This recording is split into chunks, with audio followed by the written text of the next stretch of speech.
Hello students, कैसे हैं आप सभी। मैं शुभम पुरोहित, आपका ज्योग्राफी एजुकेटर, स्वागत करता हूं आपके favourite YouTube channel magnet brains पर।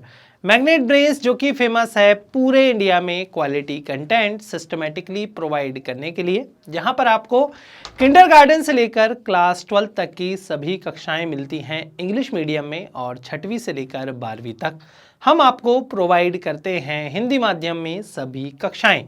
साथ ही साथ अगर आप ई नोट्स और ई बुक्स लेना चाहते हैं तो लिंक है डिस्क्रिप्शन बॉक्स में। हिंदी माध्यम में हम जिन बोर्ड्स को कवर करते हैं वो बोर्ड्स हैं Delhi board, Bihar board, UP board, MP board और राजस्थान बोर्ड। इन सभी बोर्ड्स में आप हमारी कक्षाएं अवेल कर सकते हैं। स्टूडेंट्स, हम लोग कक्षा 11वीं की प्रायोगिक बुक पढ़ रहे हैं, मतलब प्रायोगिक भूगोल की हम लोग बुक पढ़ रहे हैं, जिसका नाम है भूगोल में प्रयोगात्मक कार्य भाग 1। और इस बुक का चैप्टर नंबर 4 हम लोगों ने स्टार्ट किया हुआ था। चैप्टर नंबर 4 जिसका नाम था मानचित्र प्रक्षेप, हम लोगों ने बहुत अच्छे से कंप्लीट कर लिया है। चैप्टर के कंप्लीट होने के बाद हम लोगों ने एनसीईआरटी सॉल्यूशंस, एमसीक्यूज और एमआईक्यूज क्वेश्चंस भी देख लिए थे। आज की इस वीडियो में हम लोग मानचित्र प्रक्षेप इस चैप्टर का कंप्लीट वन शॉट रिवीजन करने जा रहे हैं। तो उम्मीद करूंगा आप लोगों को वीडियो समझ में आएगी, मजा आएगा। वीडियो अगर अच्छी लगती है तो वीडियो को लाइक जरूर करना है, अपने दोस्तों के साथ वीडियो को शेयर करना है, और कोई डाउट होता है तो बिना हिचके कमेंट बॉक्स में कमेंट कर देना है। चलिए वीडियो स्टार्ट करते हैं। सबसे पहले हम लोग ये समझ लेते हैं कि मानचित्र जो प्रक्षेप होता है उसकी आवश्यकता होती क्यों है। सबसे पहले मानचित्र प्रक्षेप का मतलब आप लोगों ने फर्स्ट चैप्टर में ही पढ़ा हुआ है। मानचित्र प्रक्षेप मतलब क्या होता है कि अगर जो त्रिविमीय सतह है ना, त्रिविमीय जो सतह है, त्रिविमीय सतह कौन सी होती है, अक्सर आप सभी को पता है ग्लोब होता है ना, त्रिविम होता है। इस ग्लोब को अगर हम समतल कागज पर बनाएं, इस ग्लोब पर जो देश बने हुए हैं, जो महाद्वीप बने हुए हैं, जो स्थान बने हुए हैं, अगर हम उन्हें समतल कागज पर बनाएं तो इसी को हम लोग बोलते हैं मानचित्र प्रक्षेप। क्या बोलते हैं? मानचित्र प्रक्षेप। दूसरी परिभाषा क्या हो सकती है कि भाई जो ग्लोब पर अक्षांश और देशांतर रेखाएं हैं उनके जाल को हम ग्लोब पर बनाएं तो वो भी मानचित्र प्रक्षेप हो सकता है, क्योंकि अल्टीमेटली अक्षांश और देशांतर की मदद से ही तो किसी जगह की स्थिति का अंदाजा लगता है। तो बस देख लेते हैं। अक्षांश एवं देशांतर रेखाओं के जाल को समतल पृष्ठ पर उतारना मानचित्र प्रक्षेप कहलाता है। इससे गोलाकार पृष्ठ से अक्षांशों एवं देशांतरों के जाल को समतल सतह पर स्थानांतरण के रूप में भी परिभाषित किया जाता है। ये परिभाषा बहुत महत्वपूर्ण है। बार बार मानचित्र प्रक्षेप मैप प्रोजेक्शन की परिभाषा पूछी जाती है। फर्स्ट चैप्टर से ही हम लोगों को ये परिभाषा आ जाती है, हम लोगों को पढ़ना होता है।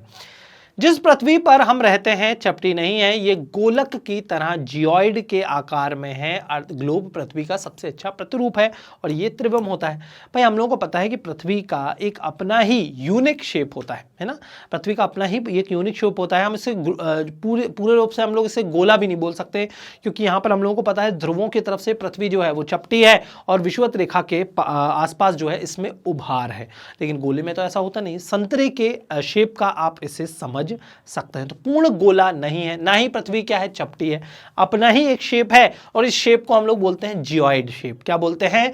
जियोइड शेप हम इसे बोलते हैं, और हिंदी में इसका नाम होता है भू-आभ। हिंदी में क्या नाम होता है? भू-आभ। आप लोग याद रखिएगा। ग्लोब पृथ्वी का सबसे अच्छा प्रतिरूप होता है, और ये क्या होता है? ये त्रिविम होता है, याद रखिएगा, 3 डायमेंशनल होता है। ग्लोब के इसी गुण के कारण महाद्वीपों एवं महासागरों के सही आकार एवं प्रकार को इस पर दिखाया जाता है। चूंकि हम लोगों को पता है कि ग्लोब पृथ्वी का सही प्रतिरूप प्रस्तुत करता है, इसीलिए हम लोग जो है ग्लोब का प्रयोग करते हैं, क्योंकि इसमें पृथ्वी पर स्थित जो महाद्वीप होते हैं, जो देश होते हैं, उनका सही आकार मतलब हम लोगों को पता है आकार कैसे पता चलता है कि हम मापनी लेते हैं, हमेशा क्या लेते हैं? स्केल लेते हैं। तो स्केल के आधार पर जब हम ग्लोब पर क्षेत्रफल की गणना करते हैं तो सटीक बैठता है, इसलिए हम बोलते हैं ग्लोब की मदद से सही आकार तो पता चल ही जाता है, साथ ही साथ आकृति भी हम लोगों को पता चल जाती है। आकार एवं प्रकार मतलब आकृति की बात हो रही है कि जैसे भारत जो है इस तरीके से प्रायद्वीपीय आकृति हम लोगों को ग्लोब पर समझ में आएगी, तो ऐसी आकृति एक्चुअल में ग्लोब पर होती है। पृथ्वी पर भी ऊपर से अगर हम लोग देखें, सैटेलाइट इमेज लें, तो ऐसी ही आकृति हम लोगों को नजर आती है। ग्लोब के इसी गुण के कारण महाद्वीपों एवं महासागरों के सही आकार एवं प्रकार को इस पर दिखाया जाता है और यह दिशा एवं दूरी की भी सही जानकारी प्रदान करता है। तो दिशा एवं दूरी भी हम लोगों को सही पता ग्लोब पर पता चल जाती है। दूरी मतलब कि जैसे भारत है, भारत से हम अफ्रीका महाद्वीप की दूरी लेंगे और इस तरीके से अगर हम स्केल की मदद से कैलकुलेट करेंगे तो सटीक हम लोगों को पता चल जाती है। तो उम्मीद करता हूं आप लोगों को ये स्लाइड बहुत अच्छे से क्लियर हो गई होगी। चलिए नेक्स्ट स्लाइड पर चलते हैं। ग्लोब अक्षांश एवं देशांतर रेखाओं के द्वारा विभिन्न खंडों में विभाजित होता है। हम लोगों को पता है कि अक्षांश एवं देशांतर रेखाएं ग्लोब पर बनी होती हैं और अक्षांश एवं देशांतर रेखाओं की मदद से अगर हम लोग एक जाल बनाएं, एक ग्रिड बनाने की कोशिश करें, तो पूरा ग्लोब या पूरी पृथ्वी जो है वो अलग अलग हिस्सों में विभाजित हमें नजर आती है। क्षैतिज रेखाएं हम लोगों को पता है अक्षांश रेखाएं होती हैं। क्षैतिज रेखाएं अक्षांशों के समांतर एवं ऊर्ध्वाधर रेखाएं देशांतर के याम्योत्तर को दर्शाती हैं। ठीक है, तो क्षैतिज रेखाएं जो है वो अक्षांश के समांतरों एवं ऊर्ध्वाधर रेखाएं देशांतर के याम्योत्तर को दर्शाती हैं। इस जाल को ग्रिड भी बोलते हैं, ग्रेड्यूल भी इसे बोला जाता है, ग्रेडिक्यूल। इस जाल को रेखा जाल के नाम से जाना जाता है और यह जाल मानचित्रों को बनाने में बेहद सहायक होता है। हम इस ग्रिड को, इस ग्रेडिक्यूल को बनाएंगे अभी, ठीक है, याद रखिएगा, हम लोगों को पढ़ने हैं प्रक्षेप बहुत अच्छे से। रेखा जाल को समतल सतह पर खींचना प्रक्षेप कहलाता है। पहले ही ऐसी परिभाषा दे देते, बाद में देने की जरूरत ही नहीं थी, है ना। तो रेखा जाल को समतल सतह पर खींचना हम लोगों ने यहां पर पढ़ा हुआ था, इसी को खींचना मानचित्र प्रक्षेप कहलाता है। लेकिन एक ग्लोब की अनेक सीमाएं होती हैं भाई। कुल मिलाकर हम लोगों ने ये तो देख लिया कि ग्लोब के बहुत पॉजिटिव पॉइंट्स होते हैं। एक्चुअल में आकार आकृति का अंदाजा हम लोगों को लग जाता है, सही प्रतिरूप प्रदर्शित करती है। इतने सारे पॉजिटिव पॉइंट जो है हम लोगों ने देख लिए, लेकिन हर चीज़ पॉजिटिव नहीं है ग्लोब की, नेगेटिव भी है। तो नेगेटिव पॉइंट क्या है कि ग्लोब जो होता है वो महंगा होता है, पहली चीज़, चलो ये पॉइंट तो है ही है। दूसरा, कन्वीनियंट नहीं होता, सुविधा ग्लोब में उतनी ज़्यादा नहीं होती। कहीं एक जगह से दूसरी जगह अगर हम ले जाएं तो ग्लोब पर हम लोगों को ले जाने में बड़ी असुविधा महसूस होती है, रखना बहुत मुश्किल होता है। ठीक है, तो एक तो हो गया महंगा। पूछा भी जा सकता है भाई कि नेगेटिव पॉइंट क्या है ग्लोब, क्योंकि हम मानचित्र पढ़ रहे हैं, तो मानचित्र बना ही क्यों रहे हैं जब ग्लोब पहले से ही मार्केट में मौजूद है, ग्लोब से हमें चीज़ें भी पता चल रही हैं, तो फिर ज़रूरत क्या है मानचित्र बनाने की। तो ग्लोब क्या है, पहली चीज़ महंगा है, हम लोगों ने देख लिया। दूसरा, ग्लोब सुविधाजनक नहीं होता। तीसरा, आप लोगों ने अक्सर ग्लोब देखा होगा तो एक साइड से अगर हम लोग देखें तो एक ही उसका फेस जो है वो देख सकते हैं। अगर हम लोगों को दूसरा पूरी पृथ्वी को देखना है एक साथ तो ग्लोब पर नहीं समझ में आता। हम एक ही महाद्वीप देख पाएंगे, दूसरा महाद्वीप तो उसके पीछे कहीं छुप गया होगा ना, क्योंकि ग्लोब घूम जाता है, तो हम लोगों को एक ही हिस्सा दिख पाता है। लेकिन मानचित्र, पूरा मानचित्र जो है आप लोगों ने स्कूल में देखा होगा, पूरा वर्ल्ड मैप जो है बना होता है, तो पूरे विश्व को हम एक साथ जो है वो देख सकते हैं। लेकिन ग्लोब को ऐसे देख सकते हैं क्या? नहीं भाई, ग्लोब को हम ऐसे, मतलब पूरी पृथ्वी को हम ग्लोब पर ऐसे नहीं देख सकते। तो ये जो है बहुत महत्वपूर्ण सीमाएं हैं, यानी कि नकारात्मक पॉइंट्स हैं किसके? ग्लोब के। तो इनको आप लोगों को याद रखना है, ठीक है। इसे ना तो आसानी से किसी भी जगह ले जाया जा सकता है और ना ही छोटी छोटी जानकारियां इस पर दिखाई जा सकती है। तो बहुत छोटी छोटी जानकारियां हम ग्लोब पर नहीं दिखा सकते, लेकिन मानचित्र पर बहुत बारीक से बारीक चीज़ें, माइन्यूट से माइन्यूट डिटेल्स हम लोग बहुत अच्छे से दिखा सकते हैं, क्योंकि मानचित्र अलग अलग प्रकार के होते हैं। कोई मानचित्र हो सकता है जिसमें मिट्टी के बारे में बताया गया हो, कोई मानचित्र हो सकता है जिसमें जो है अपवाद तंत्र के बारे में बताया गया हो। कितने आधारों पर हम मानचित्रों का वर्गीकरण पढ़ते हैं, लेकिन ग्लोब का इस तरीके से वर्गीकरण नहीं किया जाता। ग्लोब पर याम्योत्तर, अर्धवृत्त एवं समांतर पूर्ण वृत्त होते हैं। आप सभी को पता है कि ग्लोब पर जो अक्षांश रेखाएं होती हैं वो पूर्ण वृत्त बनाती हैं ना। ग्लोब पर जो अक्षांश रेखाएं होती हैं वो पूर्ण वृत्त बनाती हैं, और हम पढ़ते भी हैं कि सबसे बड़ा जो वृत्त होता है वो 0 डिग्री अक्षांश वृत्त होता है, जिसे हम विषुवत वृत्त भी बोलते हैं। अब आप लोगों को ये भी पता है, अक्षांश एवं देशांतर चैप्टर में हम लोगों ने पढ़ा है कि विषुवत वृत्त से जैसे ही हम ध्रुवों की तरफ जाते हैं, वृत्त की जो परिधि है वो छोटी होती जाती है, छोटे छोटे वृत्त होते जाते हैं, और ध्रुवों पर ये वृत्त एक बिंदु या डॉट्स के रूप में होते हैं। हम लोगों ने पढ़ा हुआ है बहुत अच्छे से। लेकिन अगर हम देशांतर रेखाओं की बात करें तो ये पूर्ण वृत्त नहीं अर्धवृत्त बनाते हैं, और इसके विपरीत जैसे कि मान लीजिए मैं 70 डिग्री अक्षांश पूर्वी अक्षांश रेखा की बात करूं, इसके विपरीत देशांतर रेखाओं की बात करूं, याद रखिएगा देशांतर 70 डिग्री देशांतर रेखा पूर्वी देशांतर रेखा की अगर मैं बात करूं, इसके विपरीत में जो देशांतर रेखा होगी उन दोनों को मिलकर ही पूर्ण वृत्त बनेगा। मतलब दो अर्धवृत्त मिलकर पूर्ण वृत्त बनाते हैं, याद रखिएगा। ठीक है, उम्मीद करता हूं आप लोगों को ये लाइन बहुत अच्छे से क्लियर हो गई होगी। अक्षांश एवं देशांतर चैप्टर में पढ़ा हुआ है। जब इन्हें समतल सतह पर स्थानांतरित किया जाता है तब वे सीधी या वक्र प्रतिच्छेदी रेखाएं बनाते हैं। ठीक है, तो ये कुछ बेसिक बातें थी ग्लोब के सकारात्मक पॉइंट्स, नकारात्मक पॉइंट्स और प्रक्षेप क्या होता है उनको लेकर। और एक्चुअल में अब जो हेडिंग है कि भाई मानचित्र प्रक्षेप की आवश्यकता क्यों है, क्यों ही हम लोगों को प्रक्षेप बनाने की जरूरत पड़ रही है, जब ग्लोब जो है हम लोगों के पास उपलब्ध है तो वो हम लोग देख लेते हैं। उम्मीद करता हूं लेकिन अभी तक हम लोगों ने जो भी 2-3 स्लाइड्स में जानकारी डिस्कस की हैं आप लोगों को समझ में आई होंगी, मजा आ रहा होगा वीडियो में। अगर वीडियो में मजा आ रहा है, सारी बातें समझ में आ रही हैं मैं जो समझा रहा हूं, तो चलिए फटाफट वीडियो को लाइक कर दीजिए, अपने दोस्तों के साथ वीडियो को शेयर करना है, और कोई डाउट होता है तो बिना हिचके कमेंट बॉक्स में कमेंट कर देना है।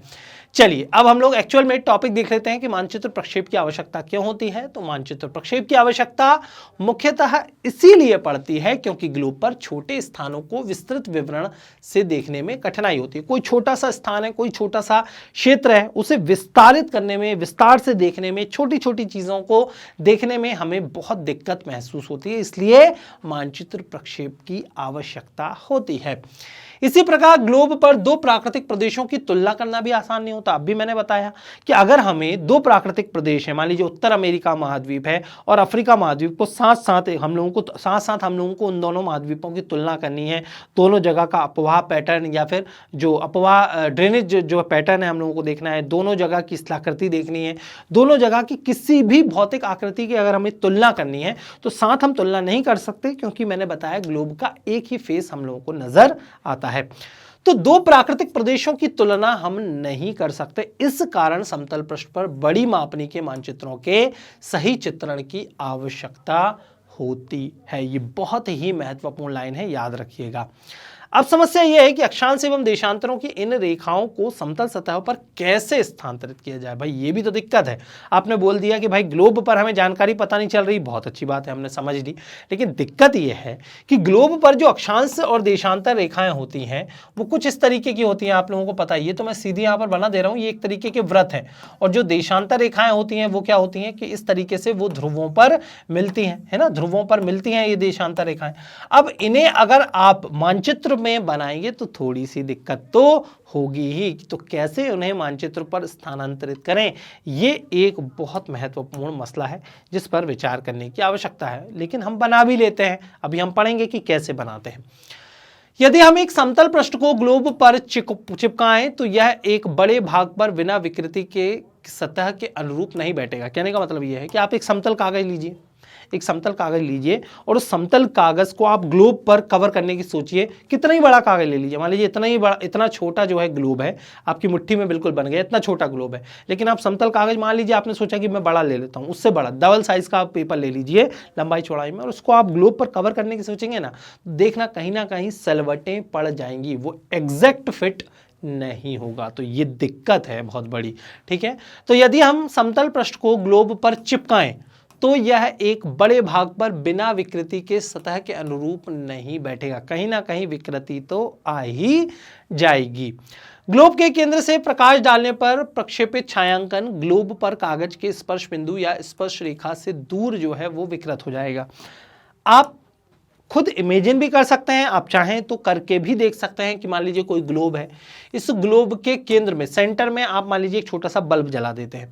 इस बल्ब पर मान लीजिए आप जो है इस बल्ब को जलाकर यहाँ पर एक समतल कागज मान लीजिए चिपका देते हैं। आप सोचते हैं कि ग्लोब पर जो जो चीज़ें बनी हुई है मैं समतल कागज पर ड्रॉ कर लेता हूँ, तो यहाँ पर तो चीज़ें बहुत अच्छे से ड्रॉ हो जाएंगी, लेकिन जैसे ही आप इस स्पर्श रेखा से दूर यहाँ पर जाएंगे, यहाँ से आप थोड़ा सा नीचे जाएंगे, तो जो चीज़ें हैं वो गड़बड़ बनने लगेंगी। तो ये विकृति अक्सर आ जाती है कि स्पर्श बिंदु या स्पर्श रेखा, ये स्पर्श बिंदु है, स्पर्श रेखा है, से बढ़ती दूरी के साथ साथ विकृति जो है वो बढ़ती जाती है। तो जब हम मानचित्र प्रक्षेप बनाते हैं तो जो मानक अक्षांश रेखा है, जो मानक पॉइंट है, स्टैंडर्ड पॉइंट है, वहां पर तो हम लोगों को चीजों की, देशों की, स्थलाकृति की सटीक जानकारी पता चल जाती है यहां पर, लेकिन स्पर्श रेखा से दूर जाने पर विकृति जो है वो आते जाती है। याद रखिएगा, ये बहुत महत्वपूर्ण पॉइंट है, क्योंकि अभी हम जितने भी यहां पर जो है प्रक्षेप पढ़ने वाले हैं, शंकु प्रक्षेप हम पढ़ेंगे, बेलनाकार पढ़ेंगे, मर्केटर हम लोग पढ़ेंगे,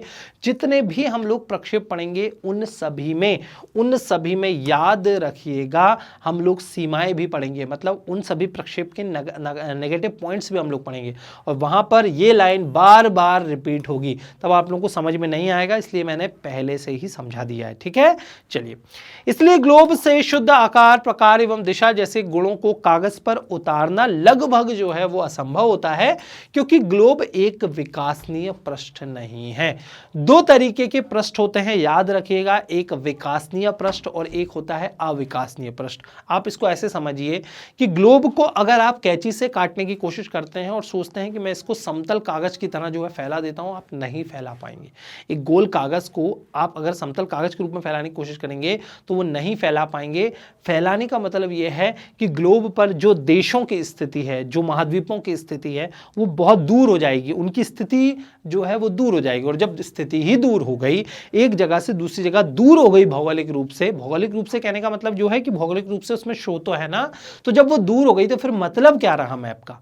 तो जिसे आप भौगोलिक रूप से एकदम वहीं पर रखे बिना, ठीक है, वहीं पर अपनी जो स्थिति है वहीं पर रखकर अगर मान लीजिए आप समतल कागज के रूप में किसी जगह की स्थिति बता पा रहे हैं, तो वो हो जाएगा विकासनीय पृष्ठ। क्या हो जाएगा? विकासनीय पृष्ठ। ठीक है, अगर मान लीजिए आप एक कागज लेते हैं, ठीक है, एक बहुत अच्छे से मान लीजिए आप एक कागज लेते हैं और उसको इस तरीके से कुछ मोड़ देते हैं, यहां पर आप चीजें बता देते हैं और उसको इस तरीके से फैला देते हैं। आप मुझे बताइए, समतल कागज के रूप में चीजें स्थिति शो हो जाएगी? हाँ, बिल्कुल हो जाएगी। इसी तरीके से आप बेलन बनाइए। बेलन कैसे बनता है भाई? ये देख लीजिए, कोई कागज है उसको रोल कर लीजिए। अब अगर मान लीजिए उस पर आप कुछ आकृति बनाएंगे और उसको समतल रूप से फैलाएंगे तो हो जाएगी कि नहीं? फैल जाएगा कि नहीं? वो कागज बहुत अच्छे से फैल जाएगा। मतलब ये जो शंकु है, ये बेलन है, ये जो शंकु है, ये जो होते हैं ये विकासनीय पृष्ठ होते हैं। शंकु मतलब उसको कोन के रूप में मोड़ लेना, शंकु के रूप में। ठीक है, आप 3D में इमेजिन करिए, ये जो बेलन होते हैं, शंकु होते हैं, ये विकासनीय पृष्ठ होते हैं, क्योंकि इनको समतल सतह पर, समतल कागज पर हम लोग फैला सकते हैं। लेकिन ग्लोब एक विकासनीय पृष्ठ नहीं है, क्योंकि अगर इसे समतल कागज पर फैलाया जाता है तो विकृति आ जाती है। इसलिए ग्लोब से शुद्ध आकार, प्रकार एवं दिशा जैसे गुणों को कागज पर उतारना लगभग असंभव होता है, क्योंकि ग्लोब एक विकासनीय पृष्ठ नहीं है। मानचित्र प्रक्षेप में हम पृथ्वी के किसी भाग को उसके सही आकार एवं विस्तार में देखने की कोशिश करते हैं, लेकिन विकृति किसी न किसी रूप में अत्यावश्यक है। कहने का मतलब यह है, हम प्रक्षेप में, ठीक है, जब हम मैप प्रोजेक्शन करते हैं, अभी हम करेंगे कि मैप प्रोजेक्शन करेंगे, तो अब चलो हमने ये तो मान ही लिया कि थोड़ी बहुत मिस्टेक तो रहेगी, थोड़ी बहुत विकृति तो आएगी, लेकिन कम से कम कुछ चीज़ें जो हम लोगों को हासिल करनी है, कुछ चीज़ें जो हम लोगों को पता करनी है, कम से कम वो तो सही तरीके से पता चल जाए। तो ये बोला जा रहा है कि हाँ, विकृति तो आएगी ही आएगी, लेकिन थोड़ी बहुत हमें जानकारी पता चल जाती है। इस विकृति को दूर करने के लिए कई विधियां भी सुझाई गई हैं तथा उनके आधार पर अनेक प्रकार के प्रक्षेप जो हैं वो बनाए गए। ऐसा नहीं है कि विकृति है, दिक्कत है तो उन विकृति को दूर करने के लिए कुछ चीज़ें जो है सुझाई नहीं गई। हाँ, सुझाई गई हैं, उनको दूर भी कुछ हद तक कर लिया जाता है, लेकिन फिर भी थोड़ी बहुत विकृति तो रहती ही है। इसी कारण मानचित्र प्रक्षेप को इस प्रकार भी परिभाषित किया जा सकता है कि यह अक्षांश व देशांतर रेखाओं के जाल को ग्लोब से समतल कागज पर स्थानांतरित करने में, ग्लोब से, किससे? ग्लोब से समतल कागज पर स्थानांतरित करने में अपनाई गई विधियों का अध्ययन है। ये परिभाषा भी आप प्रयोग में ला सकते हैं अगर आप लोगों से मानचित्र प्रक्षेप के बारे में पूछ लिया जाए तो। ठीक है, चलिए मैं एक बार और पढ़ दे रहा हूं। मानचित्र प्रक्षेप को इस प्रकार भी परिभाषित किया जा सकता है कि यह अक्षांश एवं देशांतर रेखाओं के जाल को, मतलब ग्रेडिक्यूल को, ग्रिड को ग्लोब से समतल कागज पर स्थानांतरित करने में अपनाई गई विधियों का अध्ययन है, क्योंकि जब आप विधियों का प्रयोग कर रहे हैं मतलब आप जो विकृति है उसको दूर करने की बात कर रही हैं। तो उम्मीद करता हूं आप लोगों को ये स्लाइड बहुत अच्छे से क्लियर हो गई होगी। मजा आ रहा है कि नहीं वीडियो में? अगर वीडियो में मजा आ रहा है, मैं जो समझा रहा हूं आप समझ पा रहे हैं, तो वीडियो को लाइक कर दीजिए। चलिए फटाफट वीडियो को लाइक करना है, अपने दोस्तों के साथ वीडियो को शेयर करना है, और कोई डाउट होता है तो बिना हिचके कमेंट बॉक्स में कमेंट कर देना है। अब हम लोगों को मानचित्र प्रक्षेप के तत्वों के बारे में अध्ययन करना है। मानचित्र प्रक्षेप के कुछ तत्व होते हैं, उनको समझ लेते हैं। पहला तत्व है पृथ्वी का छोटा रूप। ठीक है, मानचित्र प्रक्षेप अल्टीमेटली क्या है? पृथ्वी का छोटा रूप ही है। पृथ्वी के मॉडल को छोटी मापनी की सहायता से कागज के समतल सतह पर दर्शाया जाता है। इस मॉडल को पृथ्वी का छोटा रूप कहते हैं। यह मॉडल लगभग गोलाभ होना चाहिए। ठीक है, ये जो मॉडल बन रहा है ये कैसा होना चाहिए? गोलाभ या जियोइड शेप का होना चाहिए, जिसमें ध्रुव का व्यास विषुवतीय व्यास से छोटा हो। ध्रुव क्या होते हैं? उनका जो व्यास होता है वो विषुवतीय व्यास से छोटा हो, क्योंकि भाई हम लोगों को पता है कि एक्चुअल में जो पृथ्वी है वो विषुवत रेखा के पास जो है उसमें उभार है, इसलिए बोला जा रहा है कि ध्रुव का जो व्यास है वो विषुवतीय व्यास से छोटा होना चाहिए तथा इस पर रेखा जाल को स्थानांतरित किया जा सके, इसका भी ध्यान हम लोगों को रखना होता है। दूसरा होता है अक्षांश के समांतर। तो ये ग्लोब के चारों ओर स्थित वे वृत्त होते हैं जो विषुवत वृत्त के समांतर एवं ध्रुवों से समान दूरी पर स्थित होते हैं। कहने का मतलब है अक्षांश रेखाओं की बात हो रही है। ठीक है, अक्षांश रेखाओं की बात हो रही है। तो ये ग्लोब के चारों ओर क्या होते हैं? पूर्ण वृत्त होते हैं। प्रत्येक समांतर इसकी सतह पर स्थित होता है, जो कि पृथ्वी की धुरी से समकोण बनाता है। वे एक समान लंबाई के नहीं होते। हम लोगों को पता है जो विषुवत वृत्त होता है वो सबसे बड़ा वृत्त होता है, और ध्रुवों तक जाते जाते वृत्त की जो लंबाई है, अगर हम पूरी परिधि की लंबाई देखें तो वो छोटी होते जाती है। इनका विस्तार ध्रुव पर बिंदु से लेकर विषुवत वृत्त पर गोलीय परिधि तक होता है, याद रखिएगा। इसका सीमांकन 0 से 90 डिग्री उत्तरी एवं दक्षिणी अक्षांशों में किया जाता है। तो इसका जो सीमांकन हम कैसे करते हैं? इनको नाम देते हैं 0 डिग्री अक्षांश रेखा, 90 डिग्री अक्षांश रेखा। ठीक है, उम्मीद करता हूं आप लोगों को ये स्लाइड बहुत अच्छे से क्लियर हो गई होगी। तीसरा होता है देशांतर के याम्योत्तर, मतलब अल्टीमेटली देशांतर रेखाओं की बात हो रही है। तो ये अर्धवृत्त होते हैं, हम लोगों को पता है देशांतर रेखाएं अर्धवृत्त होती हैं, अक्षांश रेखाएं पूर्ण वृत्त होती हैं। देशांतर, दो देशांतर रेखाएं अपोजिट वाली मिलकर एक पूर्ण वृत्त बनाती हैं। तो ये अर्धवृत्त होते हैं जो कि उत्तर से दक्षिण दिशा की ओर एक ध्रुव से दूसरे ध्रुव तक खींचे जाते हैं, तथा दो विपरीत याम्योत्तर एक वृत्त का निर्माण करते हैं जो ग्लोब की परिधि होती है। प्रत्येक याम्योत्तर अपनी सतह पर स्थित होता है, लेकिन ये सभी ग्लोब की धुरी के साथ एक दूसरे को समकोण पर काटते हैं। तो जो अक्षांश रेखाएं और देशांतर रेखाएं अगर हम लोग देखें तो लगभग 90 डिग्री का कोण जो है वो बनता है। यद्यपि वास्तव में कोई मध्य याम्योत्तर नहीं होता, क्योंकि हम लोगों को पता है कि पृथ्वी तो क्या है? ग्लोब है, अब गोल है, सॉरी गोलाब शेप की है। तो बीच का कोई हिस्सा डिसाइड करना पॉसिबल है क्या? नहीं, बिल्कुल पॉसिबल नहीं है भाई। अक्षांश रेखाओं की मदद से तो हम नाप लेते हैं कि भाई ये 0 डिग्री अक्षांश रेखा है, इसके ऊपर उत्तरी गोलार्ध है, नीचे दक्षिणी गोलार्ध है। ऐसा मध्य पॉइंट या बीच का कोई हिस्सा है उसे देशांतर रेखाओं में ढूंढ पाना मुश्किल है, लेकिन फिर भी हम लोग ढूंढ लेते हैं। क्यों? क्योंकि हमें ढूंढना पड़ेगा, क्योंकि समय की गणना करनी है, तिथि की गणना करनी है। यद्यपि वास्तव में कोई मध्य याम्योत्तर नहीं होता, लेकिन सुविधा के लिए ग्रीनविच के याम्योत्तर को मध्य याम्योत्तर हम मान लेते हैं सुविधा के लिए, जिसका मान क्या होता है? 0 डिग्री देशांतर होता है, और अन्य सभी देशांतरों के निर्धारण में इससे संदर्भ देशांतर का काम लिया जाता है। मतलब रेफरेंस पॉइंट के तौर पर हम लोग 0 डिग्री देशांतर रेखा को मान लेते हैं कि भाई ये बीच का हिस्सा है। ठीक है, कुल मिलाकर ये बात बोली जा रही है।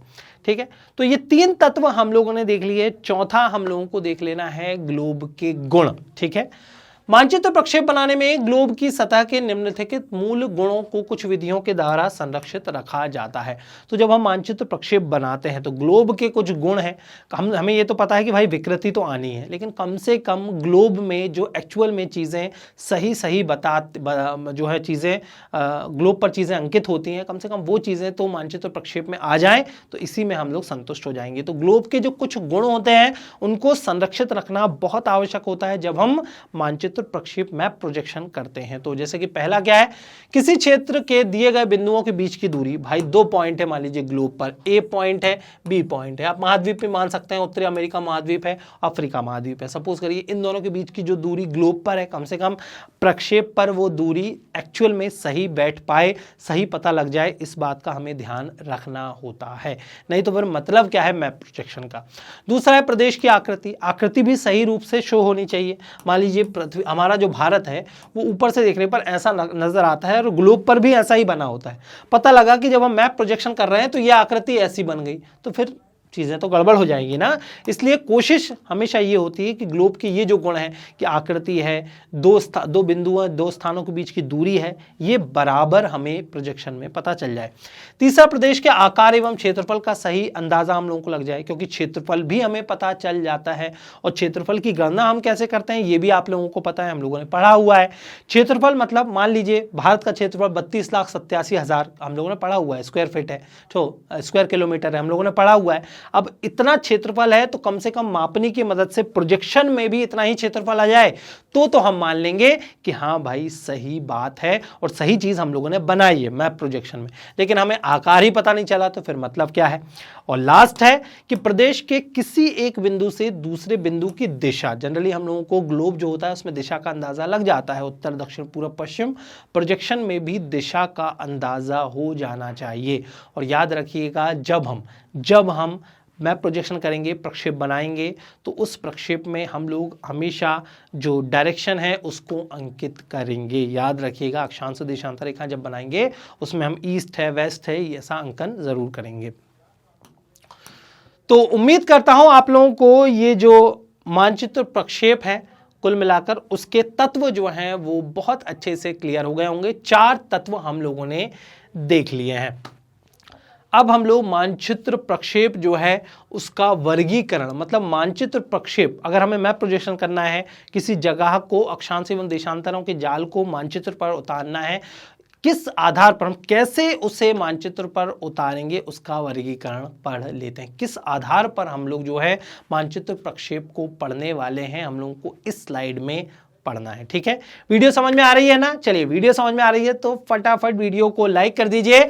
मानचित्र प्रक्षेप का वर्गीकरण हम लोग पढ़ लेते हैं।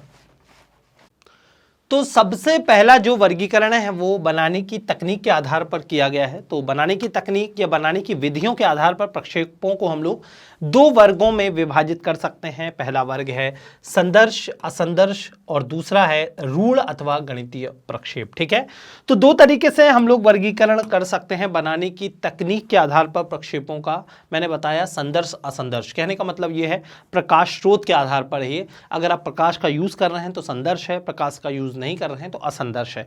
और दूसरा जो वर्गीकरण है गणितीय फॉर्मूले के आधार पर हम लोग इसे वर्गीकृत कर सकते हैं। संदर्श प्रक्षेप विकासनीय पृष्ठ पर ग्लोब के याम्योत्तर तथा समांतर से बने जाल के प्रतिबिंब को प्रक्षेपित करके बनाया जाता है। और विकासनीय पृष्ठ मैंने आप लोगों को बता चुका हूं क्या होता है। विकासनीय पृष्ठ मतलब उसे अगर कोई मान लीजिए कोई भी ऐसा मान लीजिए डायग्राम है या कोई भी मानचित्र है, उसे आप समतल कागज पर बना पा रहे हैं, समतल कागज पर फैला पा रहे हैं, मतलब वो विकासनीय पृष्ठ है। संदर्श प्रक्षेप विकासनीय पृष्ठ पर ग्लोब के याम्योत्तर तथा समांतर कुल मिलाकर अक्षांश एवं देशांतरों के से बने जाल के प्रतिबिंब को प्रक्षेपित करके बनाया जा सकता है। असंदर्श प्रक्षेप जो है वो प्रकाश के स्रोत या प्रतिबिंब की सहायता के बिना बनाया जाता है, जो कि समतल हो सकता है। तो अगर प्रकाश का प्रयोग कर रहे हैं तो संदर्श, अगर प्रकाश का प्रयोग नहीं कर रहे हैं तो असंदर्श। गणितीय या रूढ़ वे प्रक्षेप होते हैं जिनकी व्युत्पत्ति गणितीय गणना एवं सूत्रों के द्वारा होती है। गणितीय गणना या सूत्रों के द्वारा अगर गणना हो रही है, प्रक्षेप बन रहे हैं, तो वो हो जाएंगे गणितीय प्रक्षेप या रूढ़ प्रक्षेप, जिनकी उत्पत्ति गणितीय गणना या सूत्रों के द्वारा होती है तथा प्रक्षेपित प्रतिबिंब के साथ इनका कम संबंध होता है। तो उम्मीद करता हूं आप लोगों को ये स्लाइड बहुत अच्छे से क्लियर हो गई होगी। दूसरा जो वर्गीकरण है मानचित्र प्रक्षेप का वो विकासनीय पृष्ठ के आधार पर किया जाता है। विकासनीय पृष्ठ क्या होता है? अभी मैंने बताया विकासनीय पृष्ठ वह होता है जिसे समतल किया जा सकता है। कोई भी पृष्ठ जिसे समतल किया जा सकता है विकासनीय पृष्ठ। जैसे ग्लोब है, ग्लोब को अगर हम काटें और समतल करने की कोशिश करें नहीं होगा, लेकिन इसकी तुलना में अगर मान लीजिए कोई बेलन है, ठीक है, बेलन आप सभी को पता है इस तरीके से होता है ना, बेलन रोल करके अगर आप कागज को समतल करना चाहें तो रोल किया हुआ कागज समतल हो जाएगा, लेकिन ग्लोब समतल नहीं होगा, तथा जिस पर अक्षांश एवं देशांतरों के जाल को प्रक्षेपित किया जा सकता है। तो विकासनीय पृष्ठ जिसे समतल किया जा सके और उस पर अक्षांश एवं देशांतर रेखाएं बनाई जा सकें तो उसे हम लोग विकासनीय पृष्ठ कहते हैं। अविकासनीय सतह क्या होती है फिर? तो अविकासनीय सतह वह है जिसे बिना सिकोड़े, खंडित किए अथवा तोड़े मोड़े चपटा नहीं किया जा सकता। अगर हम चपटा करने की कोशिश करेंगे तो कहीं पर वो खंडित हो जाएगा, कहीं पर वो सिकुड़ जाएगा, कहीं पर उसमें तोड़ मरोड़ हो जाएगी। ग्लोब या गोलाकार सतह में अविकासनीय पृष्ठ के गुण होते हैं। तो जो ग्लोब होता है या गोलाकार कोई भी सतह होती है उसमें अविकासनीय पृष्ठ के गुण होते हैं, जबकि एक बेलन जो होगा, शंकु होगा या समतल कोई कागज होगा, इसमें विकासनीय पृष्ठ के गुण होते हैं। और जिसमें विकासनीय पृष्ठ के गुण होते हैं उसे ही हम मानचित्र प्रक्षेप में इस्तेमाल करेंगे। अभी हम लोग पढ़ने वाले हैं बेलन, शंकु और समतल के बारे में, याद रखिएगा, ठीक है। विकासनीय पृष्ठ के गुणों के आधार पर प्रक्षेपों को बेलनी, शंकु तथा खमद्य प्रक्षेपों में वर्गीकृत किया जा सकता है। बेलनी प्रक्षेपों को बेलनाकार विकासनीय पृष्ठ का इस्तेमाल करके किया जाता है और इन सभी के बारे में हम लोगों को प्रक्षेप जो है वो अभी कुछ स्लाइड्स के अंदर डिस्कस करने हैं। एक कागज का बना बेलन ग्लोब को लपेट लेता है तथा उस पर समांतर एवं याम्योत्तरों को प्रक्षेपित किया जाता है। जब बेलन को काट कर खोला जाता है तब यह समतल कागज पर बेलनी प्रक्षेप के रूप में प्रकट हो जाता है।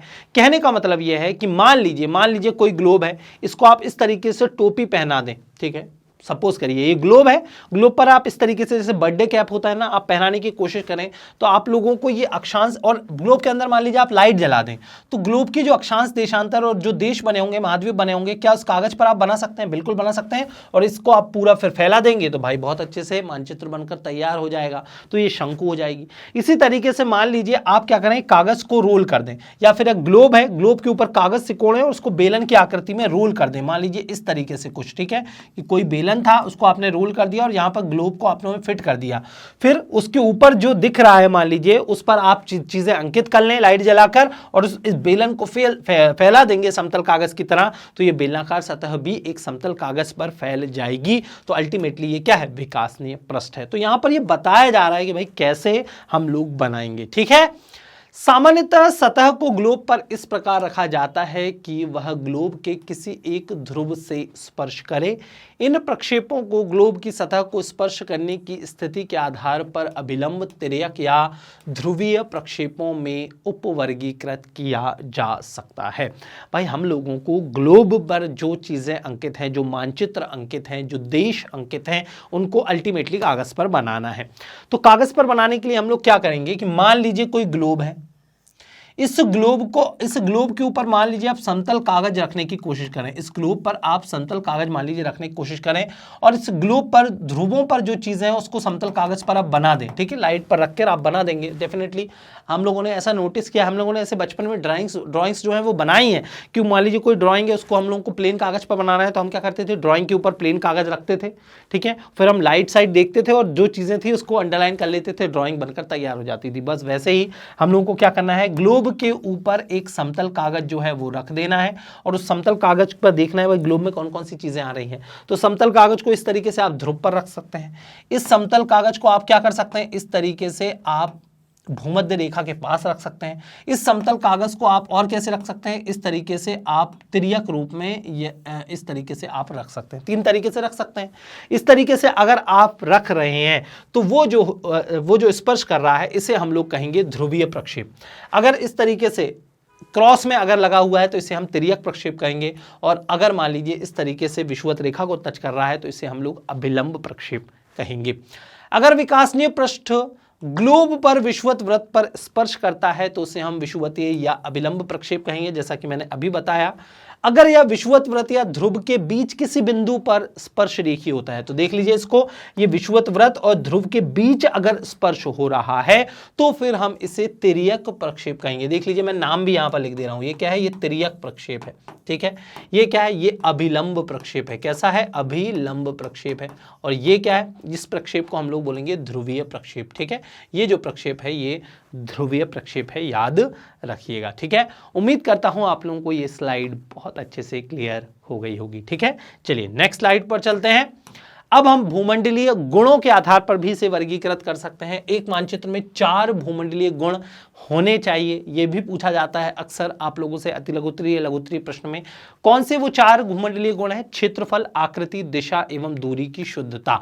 देखिए हम लोगों को ग्लोब की जगह मानचित्र की जरूरत क्यों पड़ी? हम लोगों को पता है कि ग्लोब को हम लोगों ने देखा कि भाई कैरी करना थोड़ा सा मुश्किल होता है, ग्लोब महंगा भी आता है ना, ये कन्वीनियंट नहीं होता। ग्लोब में हम एक ही फेस जो है वो देख सकते हैं, दूसरे फेस के लिए हम लोगों को घुमाना पड़ता है। तो ये ग्लोब के कुछ दोष थे, इसलिए हम लोग क्या कर रहे हैं, हम ग्लोब की जगह मानचित्र का प्रयोग कर रहे हैं। लेकिन ग्लोब के कुछ ना कुछ गुण भी तो हैं, जैसे हमें ग्लोब पर क्षेत्रफल, आकृति, दिशा, दूरी की शुद्धता पता चल जाती है। तो कम से कम जो ग्लोब के गुण हैं उन गुणों को तो एक्वायर किया जाए, उन गुणों को तो मानचित्र में समाहित किया जाए। तो यही होते हैं कुछ गुण जो हम लोगों को मानचित्र में समाहित करने हैं, जैसे कि क्षेत्रफल, आकृति, दिशा एवं दूरी, जिन्हें हम भूमंडलीय गुण कहते हैं। लेकिन किसी भी प्रक्षेप में ये सभी गुण एक साथ नहीं मिल सकते। लेकिन जब भी हम कोई प्रक्षेप बनाएंगे ना, तो हम लोगों को ये चारों गुण एक साथ मिल जाएं, ये बिल्कुल भी नहीं होगा। जैसे आप लोगों ने देखा ना, जैसे कुछ कई बार शादी जो है करने जाती हैं लड़कियां कि भाई लड़का कैसा होना चाहिए, लड़का स्मार्ट होना चाहिए, उसकी लाखों रुपए तनख्वाह होनी चाहिए, घर में सास नहीं होनी चाहिए, या 2-3 लोग ही होना चाहिए, वो शहर में होना चाहिए, इतने सारे गुण। तो वही बोला जाता ना कि वो एक ही पेड़ पर आम, अमरूद, चीकू, संतरा नहीं लग सकते। इतने सारे गुण आप एक साथ समाहित नहीं कर सकते किसी लड़के में। वैसे ही जब आप मानचित्र प्रक्षेप बनाएंगे तो उसमें क्षेत्रफल भी सही पता चल जाए, आकृति भी सही पता चल जाए, दिशा भी सही पता चल जाए, दूरी भी सही, सभी पता अच्छे से पता चल जाए, नहीं हो सकता। कोई एक चीज आप लोगों को किसी एक चीज पर आप लोगों को फोकस करना पड़ेगा कि भाई हमें क्षेत्रफल को ध्यान में रखकर प्रक्षेप बनाना है, कि भाई क्षेत्रफल का हमें अंदाजा सही तरीके से लग जाए, हमें आकृति सही तरीके से पता चल जाए, दिशा का अंदाजा सही तरीके से पता चल जाए। तो इस तरीके से एक एक दो मुश्किल से गुण आप लोग लेकर आगे बढ़ सकते हैं। आप सोचें कि दोनों हाथ से लड्डू खा लें या चारों गुण हम लोगों को किसी प्रक्षेप में मिल जाए, ऐसा पॉसिबल नहीं है। इसलिए आवश्यकता अनुसार प्रक्षेपों को इस प्रकार खींचा जा सकता है कि उनमें इच्छित गुण जो है वो बने रहें। अगर हमें क्षेत्रफल चाहिए तो क्षेत्रफल का गुण बना रहे और बाकी आकृति, दिशा, दूरी थोड़ी 19-20 चलेगी। इस प्रकार भूमंडलीय गुणों के आधार पर प्रक्षेपों को समक्षेत्र प्रक्षेप, यथाकृतिक प्रक्षेप, समदूरस्थ प्रक्षेप में वर्गीकृत किया जा सकता है। कहने का मतलब यह है, अगर हम लोगों ने प्रक्षेप जो है इस तरीके से बनाना है कि हमें क्षेत्रफल का सही तरीके से अंदाजा लग जाए, क्षेत्रफल सही तरीके से पता चल जाए, बाकी दूरी इधर उधर हो जाए, कोई दिक्कत नहीं है, तो ऐसे प्रक्षेप को हम समक्षेत्र प्रक्षेप कहेंगे। इसी तरीके से मान लीजिए इस तरीके से हमें प्रक्षेप तैयार करना है कि आकृति जो है एग्जैक्ट हम लोगों को पता चल जाए। जैसे भारत की आकृति है, कुछ इस तरीके से भारत की आकृति हम लोगों को पता चल जाए, अफ्रीका की आकृति, उत्तरी अमेरिका, दक्षिण अमेरिका की आकृति, एशिया, यूरोप की आकृति अगर सही तरीके से पता चल जाए, आकृति सही तरीके से पता चले, भले क्षेत्रफल ऊपर नीचे हो जाए, तो अगर आकृति को ध्यान में रखकर हम प्रक्षेप बना रहे हैं तो इसे हम यथाकृतिक, यथा का मतलब होता है जैसी आकृति है वैसी, यथा, ठीक है, यथाकृतिक प्रक्षेप हम कहेंगे। अगर मान लीजिए दूरी को ध्यान में रखकर प्रक्षेप तैयार कर रहे हैं तो फिर हम इसे समदूरस्थ प्रक्षेप कहेंगे, ठीक है। समक्षेत्र प्रक्षेप को होमोलोग्राफीय प्रक्षेप भी कहा जाता है, याद रखिएगा। समक्षेत्र प्रक्षेप को हम क्या बोलते हैं? होमोलोग्राफीय प्रक्षेप भी कहते हैं। और यह वह प्रक्षेप होता है जिसमें पृथ्वी के विभिन्न भागों को सही सही दर्शाया जाता है। तो यह भी परिभाषा आप लोगों से पूछी जा सकती है। तो उम्मीद करता हूं आप लोगों को वीडियो में मजा आ रहा होगा, जो मैं समझाना चाह रहा हूं वो चीज आप लोगों को समझ में आ रही होगी। हम वर्गीकरण पढ़ रहे हैं किसका? मानचित्र प्रक्षेप का, ठीक है। उम्मीद करता हूं ये स्लाइड क्लियर हो गई होगी, किसी भी तरीके का कोई डाउट आपके मन में नहीं होगा। यथाकृतिक प्रक्षेप वह है जिसमें विभिन्न क्षेत्रों की आकृति को सही सही चित्रित किया जाता है, जैसा कि मैंने अभी बताया। इसमें क्षेत्रफल की शुद्धता का ध्यान रखे बिना, भाई अब आकृति का आप ध्यान रखोगे तो क्षेत्रफल में तो थोड़ी बहुत गड़बड़ी होगी, इसलिए इसमें लिखा गया है कि क्षेत्रफल की शुद्धता का ध्यान रखे बिना आकृति को यथावत बनाए रखा जाता है। दिगंशीय प्रक्षेप वह है जिसमें केंद्र से सभी बिंदुओं की दिशाओं को सही सही दर्शाया जाता है। समदूरस्थ प्रक्षेप वह है जिसमें दूरी या मापने की शुद्धता को बनाए रखा जाता है। दिशा की शुद्धता है तो दिगंशीय प्रक्षेप है, दूरी की शुद्धता है तो समदूरस्थ प्रक्षेप है।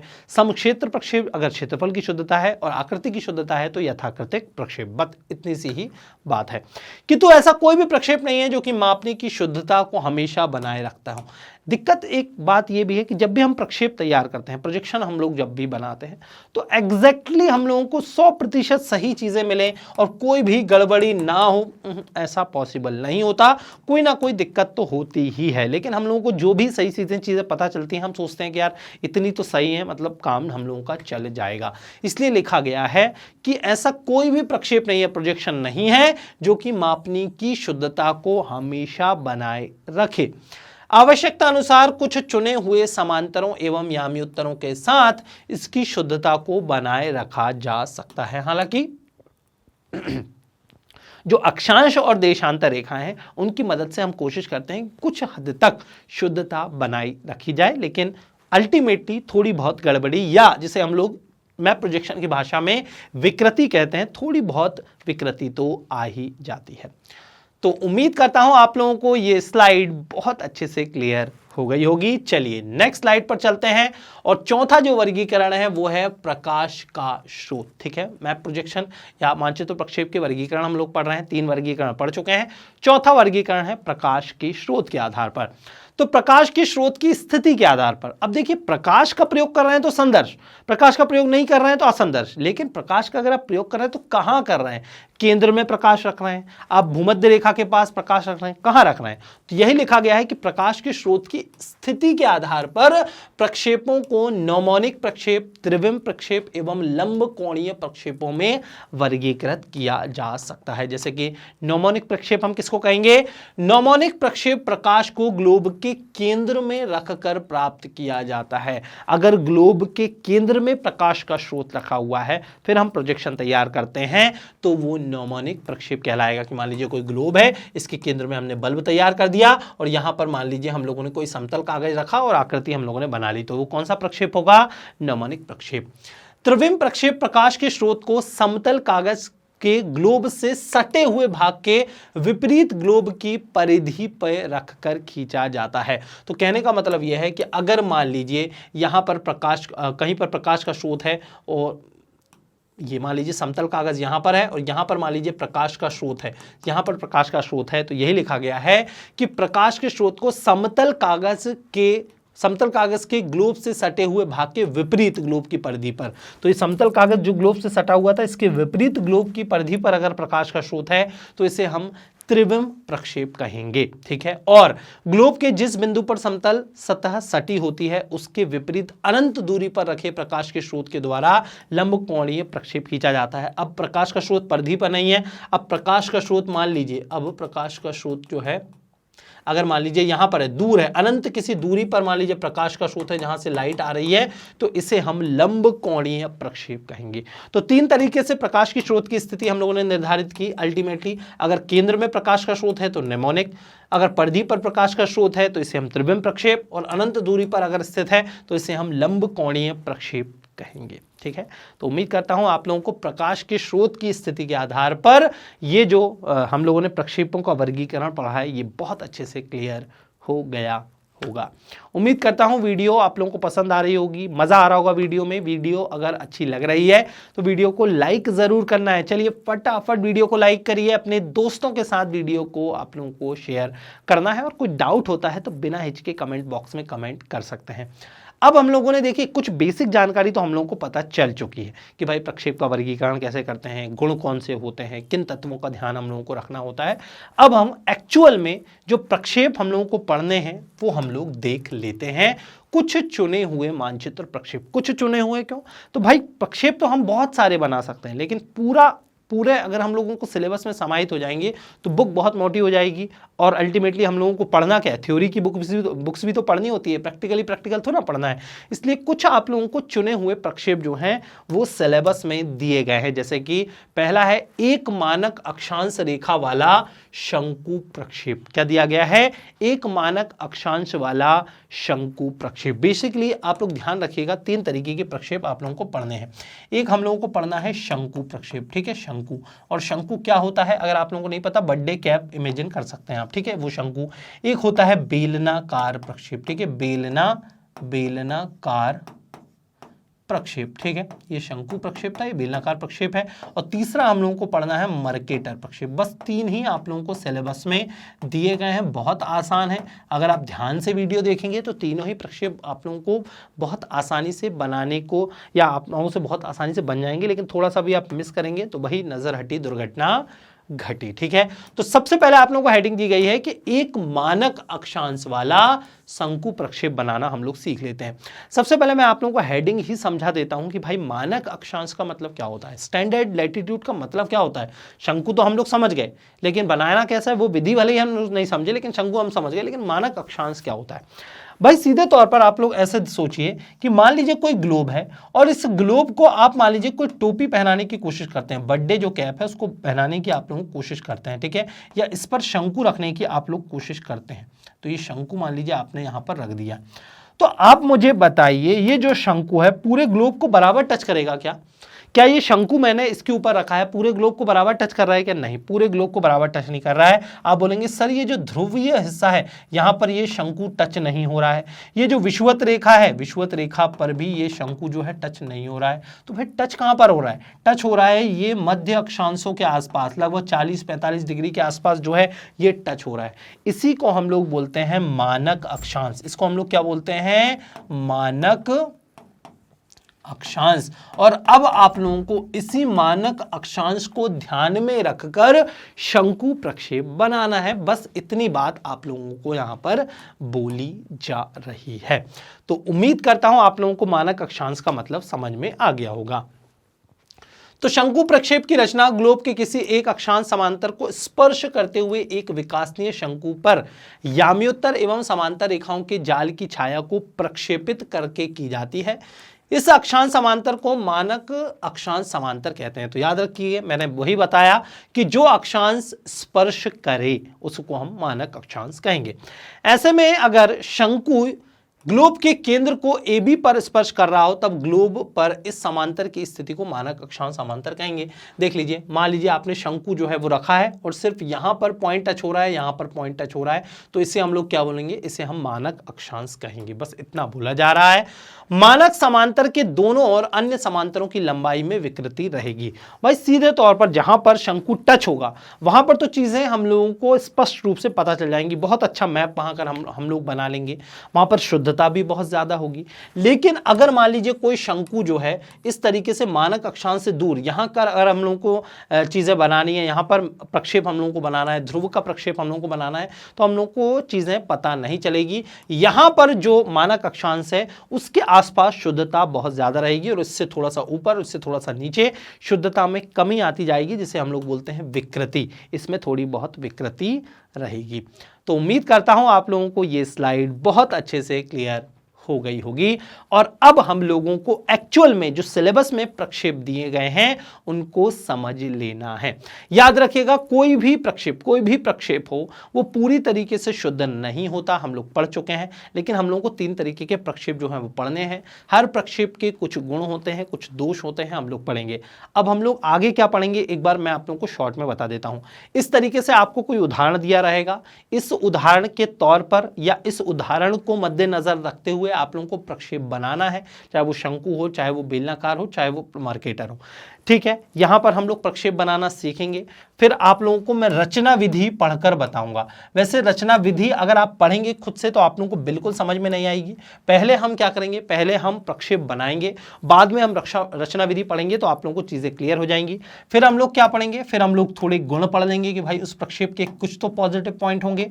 फिर हम लोग कुछ उसके दोष पढ़ लेंगे जिसे हम लोग सीमाएं भी बोलते हैं। क्या बोलते हैं? सीमाएं भी बोलते हैं। फिर हम लोग थोड़े से उपयोग पढ़ लेंगे कि दरअसल शंकु हो, बेलनाकार हो, मर्केटर हो, इनका उपयोग क्या होता है।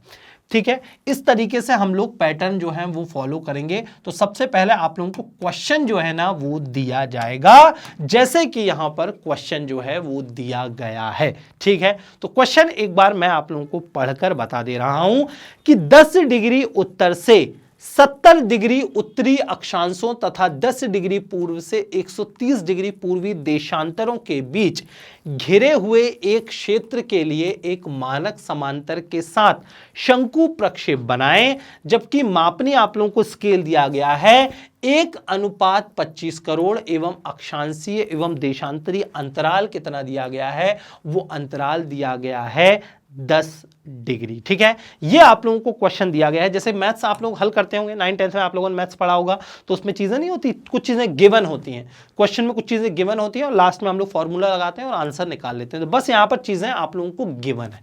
ठीक है, और इन गिवन चीजों के आधार पर आप लोगों को शंकु प्रक्षेप जो है वो बनाने हैं। उम्मीद करता हूं आप लोगों को ये प्रश्न कम से कम समझ में आ गया होगा। आइए हम लोग इसे हल करते हैं। चलिए, तो सबसे पहले हम लोगों को इसे हल कैसे करना है, हमें एक फॉर्मूला जो है वो लगाना है और वो फॉर्मूला होता है पृथ्वी की घटी हुई त्रिज्या का। ठीक है, पृथ्वी की घटी हुई त्रिज्या का एक फॉर्मूला हम लोगों को लगाना है और ये फॉर्मूला होता है पृथ्वी की वास्तविक त्रिज्या, पृथ्वी की वास्तविक, ठीक है, पृथ्वी की वास्तविक त्रिज्या बटे जो निरूपक भिन्न का हर है। ठीक है, निरूपक भिन्न का हर। ठीक है, हम लोगों को ये फॉर्मूला जो है वो लगाना है और ये फॉर्मूला क्या है, पृथ्वी की घटी हुई त्रिज्या का। ठीक है, तो पृथ्वी की वास्तविक त्रिज्या जो है वो हम लोगों को पता है 6378 किलोमीटर के आसपास होती है। कुछ बुक में थोड़ा 1-2 किलोमीटर ऊपर नीचे होता है, लेकिन 6378 किलोमीटर पृथ्वी की वास्तविक त्रिज्या होती है। तो आप मुझे बताइए, क्या 6378 को मैं गणना के लिए 6400 लिख सकता हूं क्या? हाँ, बिल्कुल लिख सकता हूं। कुछ जगह जो है 6378 को 6375 या 3500 ऐसा भी लिखा गया है, लेकिन मैं राउंड फिगर में इसे 6378 को 6400 किलोमीटर मान रहा हूं। क्योंकि आप सभी को पता है कि जब भी हम प्रक्षेप बनाते हैं, मानचित्र बनाते हैं, तो हम सेंटीमीटर में बातें करते हैं, क्योंकि हम लोगों को कागज पर मानचित्र बनाना होता है। तो या तो हम सेंटीमीटर में बना सकते हैं या फिर हम इंच में बना सकते हैं, लेकिन हम लोग सेंटीमीटर को गणना के तौर पर इस्तेमाल करेंगे। तो हम लोग सेंटीमीटर, अब अगर इस किलोमीटर को हमें सेंटीमीटर में चेंज करना है तो हम लोगों को पता है कि 1 किलोमीटर में 1 लाख सेंटीमीटर होते हैं। क्या ये बात सही है या गलत है? बिल्कुल, हम लोग पढ़ चुके हैं कि 1 किलोमीटर में 1 लाख जो है वो सेंटीमीटर होते हैं। तो जब 1 किलोमीटर में 1 लाख सेंटीमीटर होंगे तो 6400 किलोमीटर में कितने सेंटीमीटर होंगे? इसके लिए हम लोग क्या करेंगे, 6400 में 1 लाख का गुणा कर देंगे। क्या ये मैंने बिल्कुल सही किया? हाँ, बिल्कुल सही किया। वो ऑप्शन में यहां पर जो बटे था या हर में क्या था, इसमें निरूपक भिन्न का हर, निरूपक भिन्न का हर जो आपको क्वेश्चन में ही दिया गया है वो है 25 करोड़। तो इसको मैं डिवाइड कर दूंगा किससे, 25 करोड़ से। ठीक है, कितने शून्य हैं देख लीजिए, 1 2 3 4 5 6 7 शून्य है ना, तो 1 2 3 4 5 6 7 शून्य है। तो इनको अगर हम कट करेंगे और इसको हम बेसिकली हल करेंगे तो हम लोग 1 शून्य से 1 शून्य गया, इससे ये गया, इससे ये गया, इससे ये गया, इससे ये गया, इससे ये गया, इससे ये गया, इस तरीके से हम लोग हल करेंगे। और जब 64 को आप डिवाइड करेंगे 25 से तो जो आंसर आएगा वो आएगा 2.56 सेंटीमीटर। ठीक है, इस तरीके से आपको गणना करना है। तो मैंने आप लोगों को क्या बताया, सबसे पहले आप लोगों को बहुत सारे जो प्रक्षेप हम लोग हल करेंगे यही फॉर्मूला लगाना है, पृथ्वी की घटी हुई त्रिज्या का, पृथ्वी की वास्तविक त्रिज्या बटे निरूपक भिन्न का हर। वास्तविक त्रिज्या होती है 6378, इसको 6400 माना, और 1 किलोमीटर में 1 लाख सेंटीमीटर होते हैं, इसलिए हम लोगों ने 1 लाख का इसमें क्या कर दिया, गुणा कर दिया। और निरूपक भिन्न का हर क्वेश्चन में हमेशा दिया रहेगा, वो 25 करोड़ हो सकता है, 30 करोड़ हो सकता है, कुछ भी। और हम लोगों ने इस तरीके से इसको हल किया तो जो आंसर आया वो 2.56 सेंटीमीटर आया। इतनी बात अगर आप लोगों को समझ में आ गई है तो मैं आप लोगों को अब सबसे पहले जो है इसे हल करना जो है वो बता दे रहा हूं। इसे मैं सबसे पहले आप लोगों को हल करना बता दे रहा हूं, फिर हम लोग क्वेश्चन में रचना विधि, गुण वगैरह पढ़ लेंगे। तो सबसे पहले हल करने के लिए आप लोग देख लीजिए कौन कौन सी चीजें गिवन है। हम लोगों को ये चीज, हम लोगों ने त्रिज्या तो निकाल ली। हम लोगों को देखिए 10 डिग्री से 70 डिग्री उत्तरी अक्षांश दिए गए हैं और 10 डिग्री से 130 डिग्री पूर्वी जो है देशांतर से घिरा हुआ एक हम लोगों को प्रक्षेप बताना है, जिनके बीच का जो अंतराल है वो 10 डिग्री है। तो हम लोग क्या करेंगे, सबसे पहले 2.56 सेंटीमीटर का एक चाप जो है वो काटेंगे। याद रखिएगा, सबसे, मैं बहुत अच्छे से बता रहा हूं, ध्यान से सुनिएगा। सबसे पहले हम लोग 2.56 सेंटीमीटर का एक चाप जो है ना वो काटेंगे। तो इस तरीके से 2.56 सेंटीमीटर का एक चाप, अब कैसे काटेंगे, प्रकार में पेंसिल फिट करेंगे, उसको 2.56 सेंटीमीटर खोलेंगे और इस तरीके से आप जो है वो एक चाप जो है वो बना लेंगे। क्या इसमें कोई दिक्कत है? नहीं भाई, इसमें दिक्कत नहीं है। आप चाहें तो नाम लिख सकते हैं, ये ए है और ये क्या है, बी है। इसके बाद आप लोगों को क्वेश्चन में ही दिया गया था, देखिए क्वेश्चन में ही दिया गया था कि जो अक्षांश एवं देशांतरी अंतराल है वो कितना है, 10 डिग्री का है। तो इसके लिए आप लोग क्या करेंगे, चांदे को यहां पर रखेंगे, चांदे को यहां पर रखेंगे और एक 10 डिग्री का कोण इस तरीके से बनाएंगे। क्या इसमें कोई दिक्कत है? नहीं भाई, इसमें भी कोई दिक्कत नहीं होना चाहिए। हम लोगों ने 2.56 सेंटीमीटर का एक चाप काटा और 10 डिग्री का हम लोगों ने कोण बना लिया। ठीक है, अब आप लोगों को यह भी दिया गया था क्वेश्चन में कि जो मानक अक्षांश है, मानक अक्षांश है उसे हम लोगों को किसको मानना है। ठीक है, तो यहां पर देख लीजिए 10 डिग्री से 70 डिग्री उत्तरी अक्षांशों तथा 10 से 130 डिग्री पूर्वी देशांतरों के बीच घिरे एक क्षेत्र के लिए एक मानक समांतर के साथ शंकु प्रक्षेप बनाएं, जबकि मापनी 1:25 करोड़ है एवं अक्षांशीय एवं देशांतरीय जो अंतराल है वो 10 डिग्री है। और याद रखिएगा, इसमें मानक जो हम लोगों को समांतर है वो 40 डिग्री मानना है। क्यों? क्योंकि अक्सर आप देखेंगे 10 डिग्री से 70 डिग्री के बीच अगर आप लोगों को अक्षांशीय विस्तार रखना है तो 40 डिग्री का जब आप मानक अक्षांश मानेंगे तो 10 कुछ अक्षांश यहां पर होंगे, कुछ अक्षांश जो है वो बाईं साइड होंगे, कुछ अक्षांश दाहिनी साइड। कैसे? 40 डिग्री अगर आप मानक अक्षांश मानते हैं तो एक अक्षांश 50 का हो जाएगा, एक अक्षांश 60 का हो जाएगा, एक अक्षांश 70 का हो जाएगा। इसी तरीके से जब आप इस साइड चलते हैं तो एक अक्षांश 30 का हो जाएगा, एक अक्षांश 20 का हो जाएगा, एक अक्षांश 10 का हो जाएगा। और आप लोगों को अक्षांशीय विस्तार बोला था 10 डिग्री से 70 डिग्री उत्तर। तो बीच का अंक कौन सा है? बीच का अंक है 40 डिग्री। इसके 3 अक्षांश इस साइड है, 3 अक्षांश इस साइड है। तो बीच का जो अक्षांश है वो 40 डिग्री है, इसलिए 40 डिग्री को हम मानक अक्षांश मान लेते हैं। और वैसे भी मैंने आप लोगों को शंकु प्रक्षेप में बताया है कि शंकु प्रक्षेप में जो मानक अक्षांश होते हैं, स्टैंडर्ड लैटिट्यूड होते हैं, वो जनरली 40-45 डिग्री के आसपास ही होते हैं। तो यहाँ पर 40 डिग्री का हम लोगों ने एक मानक अक्षांश मान लिया। तो इसके लिए हम लोग क्या करेंगे, हम लोगों ने सबसे पहले 10 डिग्री का कोण बनाया था, अब हम लोग एक 40 डिग्री का कोण जो है और बना लेंगे। ठीक है, हम लोगों ने एक 40 डिग्री का कोण जो है और बना लिया और ये जो कोण है ये मानक अक्षांश वाला कोण है। ठीक है, इसके बाद हम लोग क्या करेंगे, हम लोग क्या है एक लंब रेखा जो है वो खींचेंगे। ठीक है, एक लंब रेखा हम लोग खींचेंगे। ये जो पॉइंट था, इस पॉइंट को, इस मानक अक्षांश को टच करते हुए हम लोग एक लंब रेखा जो है वो खींचेंगे। सपोज, ठीक है, ये लंब रेखा जो है हम लोग खींचेंगे। ये मान लीजिए मैंने लंब रेखा जो है वो खींच ली, इसको टच करते हुए। ठीक है, इसको हम लोगों ने टच करते हुए एक लंब रेखा खींची और ये जो लाइन है इसको यहाँ पर बढ़ा देंगे। इस लाइन को हम लोग यहाँ पर बढ़ा देंगे और यहाँ पर इसका कुछ और नाम जो है हम लोग रख सकते हैं।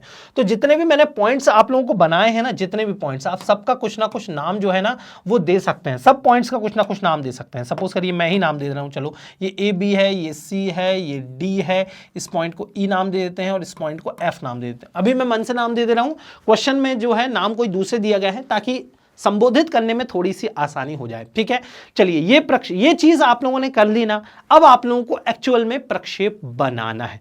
एक्चुअल में आप लोगों को अब जो है वो प्रक्षेप बनाना है। तो इसके लिए अब आप क्या करेंगे, प्रकार लेंगे आप लोग और इस दूरी को नापेंगे। ठीक है, किस दूरी को, ये जो D से लेकर E तक की दूरी है, इस दूरी को आप नापेंगे और एक मानक अक्षांश जो है उसका चाप आप लोग काटेंगे। याद रखिएगा, जब आप इस तरीके से चित्र बनाते हैं ना तो उसको लेफ्ट में बनाएं ताकि प्रक्षेप के लिए जगह रहे और इसको देखकर आप राइट में प्रक्षेप बना सकते हैं। तो मैंने आप लोगों से क्या कहा, मैंने आप लोगों से ये कहा, चलो ग्रीन पेंसिल में बना दे रहा हूं, E और D के बीच की दूरी जो है वो प्रकार पेंसिल फंसा होगा, उसमें आप लोगों को नापनी है और इस तरीके से एक चाप यहां पर केंद्र रखना है और एक चाप जो है आपको इस तरीके से काटना है। क्या इसमें कोई दिक्कत है? भाई एक बात याद रखिएगा, मैं एकदम हाथ से बना रहा हूँ बिना स्केल के नापे, इसलिए हो सकता है चित्र बहुत ज़्यादा साफ ना बने, लेकिन आप लोगों के पास तो बिल्कुल स्केल रहेगा, प्रकार चांदा सब रहेगा, तो आपका चित्र एकदम साफ बनेगा। ठीक है, तो चलिए इस तरीके से हम लोगों ने एक 40 डिग्री अक्षांश का हम लोगों ने चाप जो है वो काट लिया।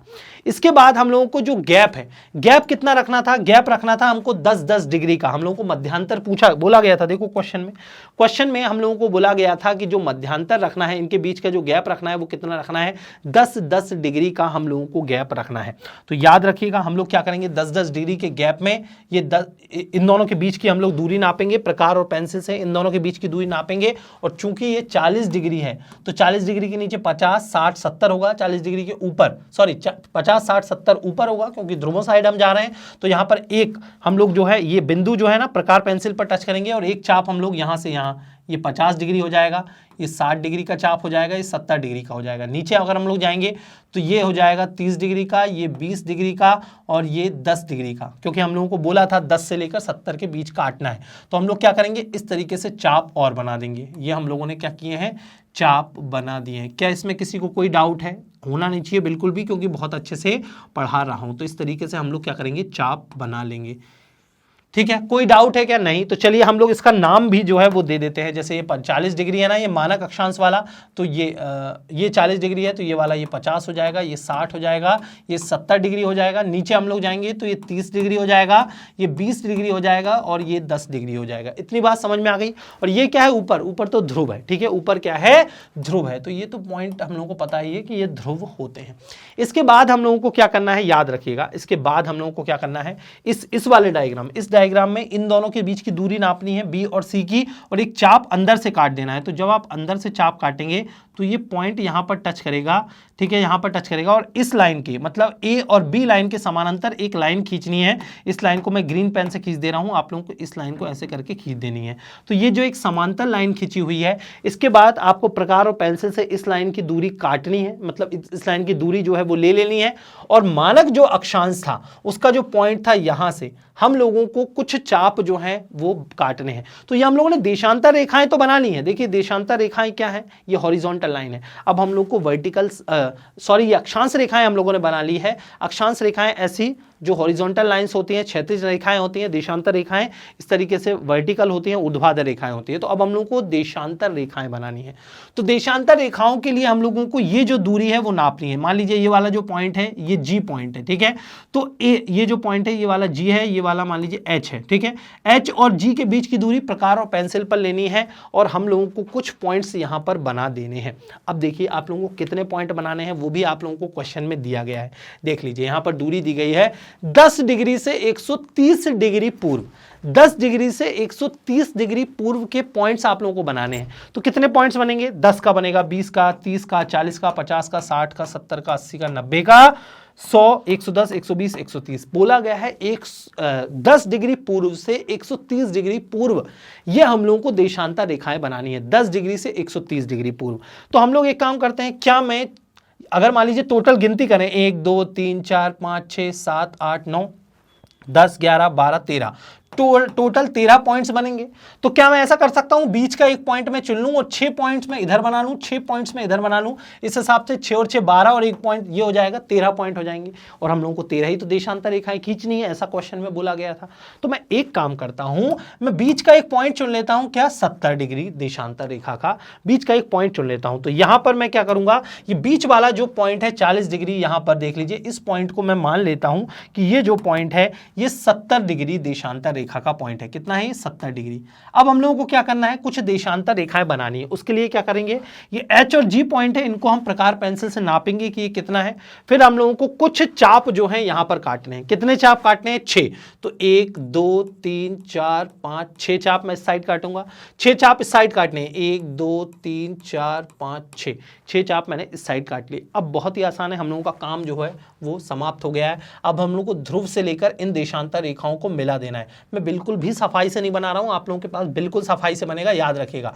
तो इस तरीके से मैं देशांतर रेखाएं बना दूंगा। ये एक देशांतर रेखाएं हो गई, ये बन गई, एक ये बन गई, एक ये बन गई, एक ये बन गई, एक ये बन गई, ये पॉइंट्स को टच करते हुए। दूसरी हम लोगों ने एक ये बना दी है, एक ये बना दी है।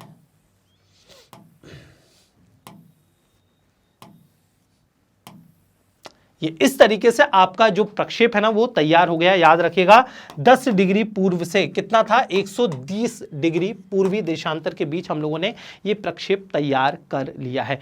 किसी को कोई डाउट है क्या? अगर डाउट होता है तो बिना हिच के कमेंट बॉक्स में कमेंट करके डाउट पूछ लेना है। ये तो मैं रफ में बनाना आप लोगों को बता दे रहा हूं, एक्चुअल में ये जो डायग्राम है ना सफाई से भी बना हुआ है, लेकिन मैं आपके साथ प्रैक्टिस करके बना रहा हूं ताकि आप लोगों को चीजें जो है वो क्लियर हो जाए। इस तरीके से हम लोगों ने शंकु प्रक्षेप जो है वो बना लिया है। बहुत महत्वपूर्ण है, याद रखिएगा। क्या आप में से किसी को ये डाउट है कि सर आपने यहां से रेखाओं को जो है शुरू क्यों किया? क्योंकि हम लोग को पता है भैया कि जो देशांतर रेखाएं होती हैं, कौन सी रेखाएं? जो देशांतर रेखाएं होती हैं वो ध्रुवों पर मिल जाती हैं। अक्सर ग्लोब पर हम लोगों ने डायग्राम बनाए हुए हैं, हम ग्लोब बनाते हैं तो हम क्या करते हैं, इस तरीके से अक्षांश रेखाएं बनाते हैं जो एक दूसरे के समानांतर होती हैं, लेकिन देशांतर रेखाएं समांतर नहीं होती, वो ध्रुवों पर मिल जाती हैं। तो यहां पर देखिए ध्रुवों पर मिल जा रही है, इसलिए ध्रुवों से शुरू करते हुए हम लोगों ने देशांतर रेखाएं बनाई हैं। और इस तरीके से हम लोगों का ये जो डायग्राम है ये बनकर जो है वो तैयार हो गया है, और इसी को हम लोग बोलते हैं शंकु प्रक्षेप। इसी को हम लोग क्या बोलते हैं? शंकु। इसी को हम लोग बोलते हैं शंकु प्रक्षेप। ठीक है, बहुत आसान था, और जो चीजें क्वेश्चन में दी गई थी उसी आधार पर हम लोगों ने बनाया। तो चलिए फिर से हम लोग शुरू करते हैं, और यहां पर जो चीजें लिखी गई हैं उसको समझ लेते हैं। ये 64 करोड़ को 25 करोड़ से डिवाइड किया हम लोगों ने, 256 सेंटीमीटर यहां पर आ गया, 2.56। अब हम क्या करेंगे, 2.56 सेंटीमीटर का एक जो है वो चाप खींच लेंगे। तो देख लीजिए 2.56 सेंटीमीटर का यहां पर जो है हम लोगों ने एक चाप खींच लिया। उसके बाद हम लोग क्या कर रहे हैं, हम लोग 10 डिग्री का एक कोण बना रहे हैं, एक 45 डिग्री का हम लोगों ने कोण बना लिया, जैसा कि हम लोगों ने तब किया था। ये 10 डिग्री है, ये कितना है, 45 डिग्री। ये कोण बनाने के बाद हम लोगों ने क्या किया, एक रेखा हम लोगों ने इस तरीके से खींच ली। यहाँ पर पूरे वृत्त को कंसीडर किया गया, पूरे वृत्त को ध्यान मत देना। यहाँ पर एक रेखा हम लोगों ने खींच ली और इस रेखा को यहाँ पर बढ़ा दिया। फिर हम लोगों ने क्या किया कि ये जो P और B जो लाइन थी, कौन कौन सी P और B, इसको हम लोगों ने नापा और इस तरीके से हम लोगों ने एक चाप जो है काट लिया। तो यहाँ पर हम लोगों ने प्रकार रखा और पेंसिल से हम लोगों ने एक चाप काट लिया, और ये जो चाप था याद रखिएगा ये स्टैंडर्ड लाइन मतलब 40 डिग्री को शो कर रहा था। किसको? ऐसा चाप हम लोगों ने काटा तो ये 40 डिग्री को शो कर रहा था, और हम लोगों को 10 से 70 डिग्री तक हम लोगों को अक्षांश रेखाएं बनानी है। तो 70 चूंकि ऊपर होगा, क्योंकि ध्रुव साइड 90 डिग्री होता है, नीचे साइड क्या होता है वो विषुवत रेखा, जीरो तरफ हम लोग जाते हैं। तो 40 से ऊपर इस तरीके से हम 70 तक गए, और 40 से नीचे इस तरीके से हम 10 तक गए। तो ये हम लोगों ने क्या बना दी, ये हम लोगों ने बना दिए अक्षांश रेखाएं। ये हम लोगों ने क्या बना दी, अक्षांश रेखाएं बना दी। और ये कितने का गैप हम लोगों ने रखा, ये गैप डिसाइड किया हम लोगों ने C और E को मद्देनजर रखते हुए। इन दोनों को हम लोगों ने खोला और यहां पर हम लोगों ने इस तरीके से डॉट्स जो हैं वो लगाते गए। सबसे पहले हम लोगों ने 40 डिग्री पर एक डॉट रखा, फिर हम लोगों ने एक पॉइंट यहां लगाया, फिर यहां पर प्रकार की नोक रखी, फिर पेंसिल से हम लोगों ने एक चाप यहां लगाया, फिर प्रकार की नोक रखी, एक चाप हम लोगों ने यहां पर लगाया। तो इस तरीके से सारी अक्षांश रेखाएं हम लोगों को पता चल गई। अब देशांतर रेखाएं कैसे बनाएं, इसके लिए हम लोगों ने क्या किया, इन दोनों प्रकार में जो चीजें खुली हुई थी, एक चाप हम लोगों ने इस तरीके से काटा और एक समांतर रेखा हम लोगों ने बनाई, और इस समांतर रेखा को हम लोगों ने नापा प्रकार पेंसिल से, 40 डिग्री जो मानक अक्षांश था वहां पर रखा, और इस तरीके से हम लोग 6 पॉइंट्स यहाँ 6 पॉइंट्स यहाँ लगा दिए, और एक अक्षांश और देशांतर रेखाओं का जाल बनकर तैयार हो गया, जिसे हम लोग शंकु प्रक्षेप कहते हैं। समझ में आ गई बहुत अच्छे से ये क्रिया विधि। यहाँ पर ये सारी चीज़ें जो है वो लिखी गई हैं, आप चाहें तो इनको पढ़ सकते हैं, आप चाहें तो इनको पढ़ सकते हैं। जो मैंने समझाया है वही की वही बातें लिखी गई हैं। जैसे कि एक लाइन पढ़ दे रहा हूँ कि 2.56 सेंटीमीटर त्रिज्या वाला एक वृत्त खींचें जिसमें कोण COE कितना बता रहा है 10 डिग्री का, और BOE कितना बता रहा है, ये 40 डिग्री का बता रहा है, जो मानक अक्षांश को शो करता है। तो इस तरीके से सारी चीज़ें आप लोग चाहें तो पढ़कर भी बना सकते हैं, रचना की विधि है। ठीक है, उम्मीद करता हूं आप लोगों को ये शंकु प्रक्षेप समझ में आ गया होगा। तो प्रक्षेप बना लिया है, प्रक्षेप की रचना विधि हम लोगों ने पढ़ ली है। तो मैंने आप लोगों को बताया था, अब हम लोगों को कुछ गुणों को ध्यान में रखना है, कुछ दोषों को ध्यान में रखना है। कुछ गुण और दोष होते हैं हर प्रक्षेप के। तो चलिए गुणों पर हम लोग चर्चा कर लेते हैं। सभी अक्षांशों के समांतर वृत्तों के चाप होते हैं तथा उनके बीच की दूरी जो होती है बराबर होती है। भाई कितना अच्छा गुण है, इनके बीच की आप दूरी देखिए, सभी के बीच की आप दूरी देखेंगे तो समान दूरी आप लोगों को नजर आएगी। तो ये क्या है, इसका एक गुण है। दूसरा गुण देख लेते हैं, सभी आम्योत्तर रेखाएं मतलब देशांतर रेखाओं की यहां पर बात हो रही है। सभी आम्योत्तर रेखाएं सीधी होती हैं जो ध्रुवों पर मिल जाती हैं। जनरली एक्चुअल में भी हम लोगों को पता है कि देशांतर रेखाएं ध्रुवों पर मिलती हैं। कितना बड़ा गुण है। तो सभी यामियोत्तर रेखाएं जो हैं वो सीधी होती हैं, जो ध्रुवों पर मिल जाती हैं। यामियोत्तर समांतर को समकोण पर काटती हैं। तो अक्षांश और देशांतर रेखाएं एक दूसरे को क्या है 90 डिग्री पर काटती हैं। देख लीजिए ये देशांतर रेखा है, ये अक्षांश रेखा है, एक दूसरे को किस पर काट रही हैं 90 डिग्री पर काट रही हैं, समकोण पर काट रही हैं। ठीक है, चलिए और गुण हम लोग देख लेते हैं। सभी यामियोत्तरों की मापनी सही होती है, अर्थात यामियोत्तरों पर सारी दूरियां जो हैं वो सही होती हैं। सारी दूरियां सही हैं क्योंकि हम लोगों ने नाप कर बनाई हुई हैं। यामियोत्तर रेखाएं जो हैं, बताया था ना मैंने 6 पॉइंट्स यहाँ, 6 पॉइंट्स यहाँ, और बीच वाले को अगर हम गिन लें तो टोटल 13 पॉइंट्स है, क्योंकि 10 से लेकर 130 डिग्री तक हम लोगों को बनाना था। तो सभी यामियोत्तरों की जो मापनी या स्केल होता है वो एकदम सही होता है, अर्थात यामियोत्तरों पर सारी दूरियां सही होती हैं। तो उम्मीद करता हूं ये वाला पॉइंट क्लियर हो गया होगा। एक वृत्त का चाप ध्रुव को दर्शाता है। ऊपर से हम लोगों ने देखा वो पॉइंट जो था वो ध्रुव को बता रहा था। मानक यामियोत्तर पर मापनी शुद्ध होती है, लेकिन इससे दूर ये विकृत होते जाती है। याद रखिएगा, मैंने थोड़ी देर पहले ही आप लोगों को बताया था कि जो मानक यामियोत्तर है या मानक अक्षांश रेखा है, देख ली 40 डिग्री, यहां पर तो एकदम शुद्धता होती है। और यहां पर शुद्धता क्यों होती है ये भी समझ चुके हैं हम लोग, क्योंकि अगर हम ग्लोब को इस तरीके से शंकु पहनाएं तो एक जो पॉइंट होगा ये पॉइंट ए और एक जो पॉइंट होगा बी, यहां पर ये शंकु जो होगा वो ग्लोब को टच करेगा, लेकिन ना जो शंकु है वो यहां पर टच होगा, ना वो शंकु यहां पर टच होगा, यहां पर भी टच नहीं होगा। दोनों पॉइंट यहां पर टच होंगे, इसलिए हम इनको मिलाते हुए एक मानक अक्षांश रेखा खींचेंगे। याद रखिएगा, ठीक है, इन दोनों को मिलाते हुए ही हम लोग एक मानक अक्षांश रेखा खींचेंगे और यहीं पर शुद्धता रहेगी। इसके ऊपर नीचे अगर हम लोग जाएंगे तो ये जो मानक अक्षांश है, मैंने ये भी बताया है कि 40 से 45 डिग्री के आसपास ही रहेगा।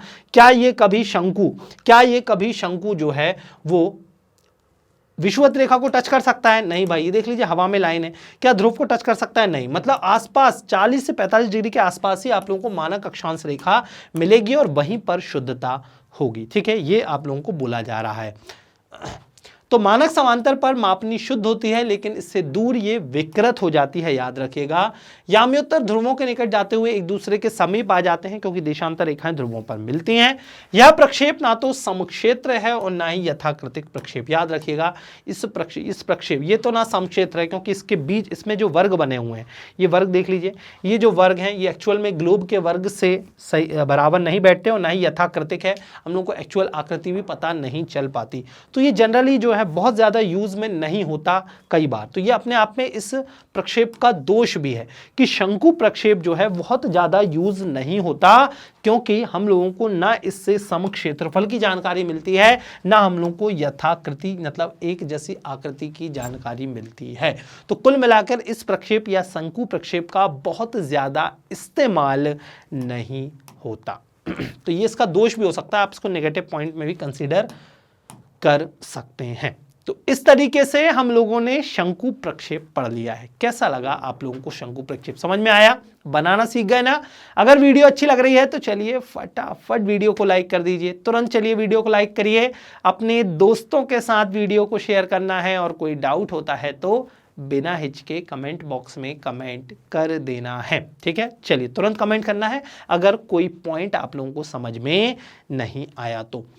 शंकु प्रक्षेप के बाद अब हम लोगों को पढ़ना है बेलनाकार समक्षेत्रफल प्रक्षेप। ठीक है, अब हम लोगों को क्या पढ़ना है? बेलनाकार समक्षेत्रफल प्रक्षेप पढ़ना है, और इसकी क्रियाविधि जो है हम लोगों को समझ में आ जाएगी अगर हम लोगों ने शंकु प्रक्षेप बहुत अच्छे से पढ़ा है, क्योंकि शुरुआती जो गणनाएं होती हैं वो शंकु प्रक्षेप के जैसी ही होती हैं। ठीक है, सबसे पहले कुछ बेसिक बातें यहां पर लिखी गई हैं वो हम लोग देख लेते हैं, फिर वही उदाहरण लेंगे, उदाहरण से गणना करेंगे और हम प्रक्षेप तैयार करेंगे।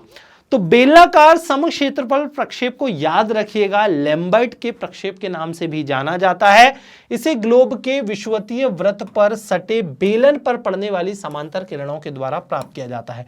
आप ऐसे समझिए कि मान लीजिए कोई ग्लोब था, इसको बेलन में फिट कर दिया है। ठीक है, कोई बेलन है, या हम लोगों ने एक इस तरीके से रोल किया और इस ग्लोब को फिट कर दिया। लाइट मान लीजिए हम लोगों ने यहाँ पर रखा और यहाँ पर जो आकृति थी इस बेलन पर बना दी, और बाल में बेलन को हम लोग फैला देंगे। कुछ इस तरीके से हम लोग कर रहे हैं। तो इसे ग्लोब के विषुवतीय वृत्त पर सटे बेलन पर पड़ने वाली समांतर किरणों के द्वारा प्राप्त किया जाता है। समांतर एवं याम्योत्तर रेखाओं का प्रक्षेपण सीधी रेखा के रूप में तथा एक दूसरे को समकोण पर काटते हुए प्राप्त किया जाता है। ध्रुवों को विषुवत वृत्त के समान एवं समांतर दिखाया जाता है, इसलिए उच्च अक्षांशों वाले क्षेत्रों के आकार बहुत अधिक विकृत हो जाते हैं। तो ये जो लाइन है ना, जब हम प्रक्षेप बनाएंगे ना, आप लोगों को बहुत अच्छे से क्लियर हो जाएंगे। इस लाइन को ध्यान से देखिए। ध्रुवों को विषुवत वृत्त के समान एवं समांतर दिखाया जाता है, जबकि ध्रुव विषुवत वृत्त के समान एवं समांतर नहीं होते उच्च अक्षांशों पर, इसलिए गड़बड़ी आ जाती है। तो जब हम बेलनाकार प्रक्षेप बनाते हैं तो उच्च अक्षांशों पर कई बार विकृति आ जाती है। हम देखेंगे कि वो कैसे आ जाती है। ठीक है, चलिए अब हम लोगों को एक उदाहरण दे दिया गया है। जैसा उदाहरण हम लोगों ने शंकु प्रक्षेप में देखा था, वैसा ही कुछ उदाहरण यहां पर दे दिया गया है। क्या बोला गया है कि विश्व का एक बेलनाकार समक्षेत्रफल प्रक्षेप बनाइए जिसमें मानचित्र की प्रतिनिधि जो भिन्न है, कुल मिलाकर आरएफ जो है वो कितना दिया गया है, 1:30 करोड़ दिया गया है, तथा अक्षांशीय एवं देशांतीय मध्यांतर, मतलब अक्षांश एवं देशांतर रेखाओं के बीच का जो गैप है वो कितना है, 15 डिग्री है। तो ये चीजें आप लोगों को गिवन है, आप लोगों को आरएफ दिया है, आप लोगों को गैप या मध्यांतर दिया है 15 डिग्री का, और इन दोनों की मदद से आप लोगों को बेलनाकार समक्षेत्रफल प्रक्षेप बनाना है। ठीक है, उम्मीद करता हूं आप लोगों को क्वेश्चन बहुत अच्छे से क्लियर हो गया होगा। चलिए हम लोग बेलनाकार समक्षेत्रफल प्रक्षेप की गणना करते हैं। तो चलिए इसके लिए हम लोगों को कुछ गणनाएं करनी है। जैसे कि देख लीजिए, सबसे पहले हमें ग्लोब का अर्धव्यास निकालना है। ग्लोब का अर्धव्यास का फॉर्मूला हमें देख ही चुके हैं कि पृथ्वी की वास्तविक त्रिज्या बटे निरूपक भिन्न का हर। तो पृथ्वी की जो वास्तविक त्रिज्या होती है हम सभी को पता है कि वो 6378 है। इसको हम लोगों ने कितना माना है, इसको हम लोगों ने 6400 माना है। तो ये 6400 हम लोगों ने मान ली है, और किलोमीटर को जब हम सेंटीमीटर में चेंज करेंगे तो 1 किलोमीटर में 1,00,000 सेंटीमीटर, इसलिए 5 शून्य हम लोगों ने और यहाँ पर लगा दी है। निरूपक भिन्न का हर कितना था, 30 करोड़ था, तो यहाँ पर 30 करोड़ हम लोगों ने लिख दिया है। और इस तरीके से जब हम इसे हल करेंगे तो जो आंसर आएगा वो आएगा 2.1 सेंटीमीटर। ठीक है, जब हम बेलनाकार प्रक्षेप बनाते हैं तो हम लोगों को विषुवत वृत्त की लंबाई यानी भूमध्य रेखा की लंबाई की जरूरत होती है। इसका फॉर्मूला होता है 2πr। ठीक है, इसका फॉर्मूला होता है 2πr। तो 2 हम लोगों ने लिखा हुआ है, पाई का मतलब होता है 22/7, और r की वैल्यू हम लोग निकाल चुके हैं 2.1। तो जब हम इसे हल करते हैं तो विषुवत रेखा की लंबाई जो आती है वो आती है 13.2 सेंटीमीटर। तो हम लोगों को त्रिज्या पता चल गई। ठीक है, हम लोगों को क्या पता चल गई, त्रिज्या पता चल गई, और हम लोगों को भूमध्य रेखा की लंबाई पता चल गई। अब हम लोगों को जरूरत है जो मध्यांतर है या अक्षांश या देशांतर रेखाओं के बीच का जो गैप है वो है 15 डिग्री। तो दो देशांतर रेखाओं के बीच हम लोगों को कितना गैप रखना है, ये गैप हम लोगों को निकालने के लिए एक फॉर्मूला लगाना है। और ये जो फॉर्मूला होता है ये होता है 2πr इंटू अंतराल बटे, ठीक है, 2πr इंटू अंतराल बटे 360। ये फॉर्मूला होता है किसका, विषुवत वृत्त के साथ जो मध्यांतर बनते हैं या जो देशांतर रेखाएं होती हैं उनके बीच का गैप निकालने का ये फॉर्मूला होता है। तो 2πr की वैल्यू हम लोग निकाल चुके हैं, कितनी है 13.2 इंटू अंतराल कितना है 15 डिग्री। तो 15 डिग्री 15 हम लोगों ने यहां लिख दिया अपॉन में 360। और जब आप इसे हल करेंगे, आप चाहें तो हल करके देख सकते हैं, 0.55 सेंटीमीटर जो है वो आंसर आ जाएगा।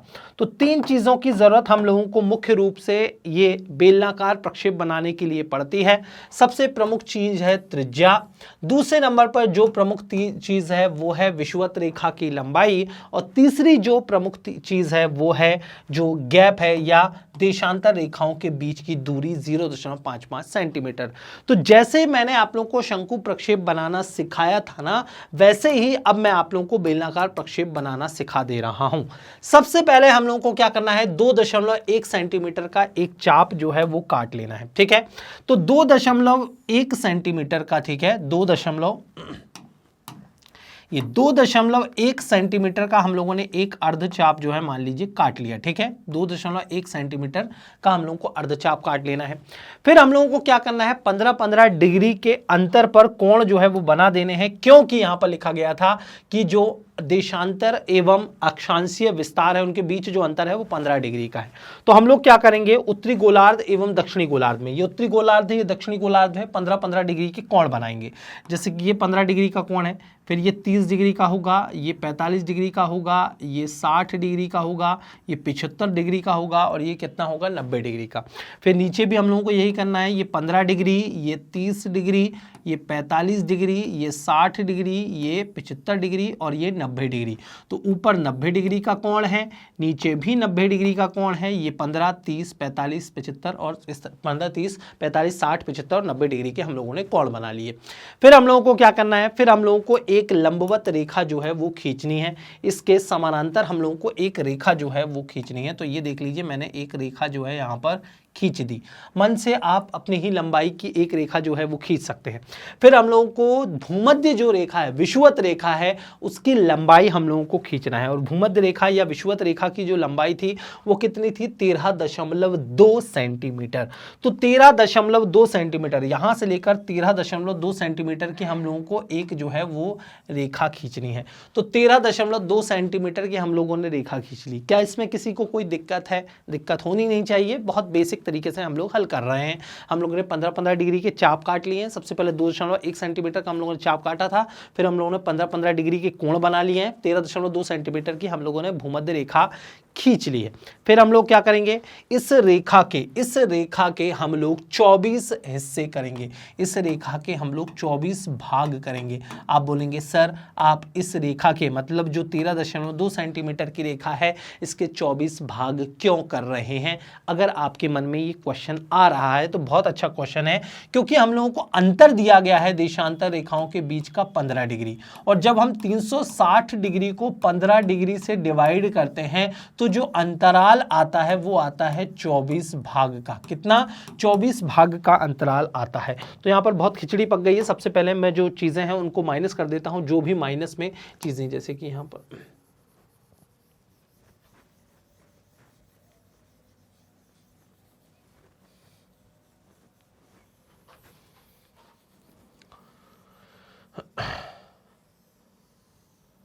ठीक है, इतनी चीजें हम लोगों को जरूरत है तो उतनी चीजें लिखी गई हैं।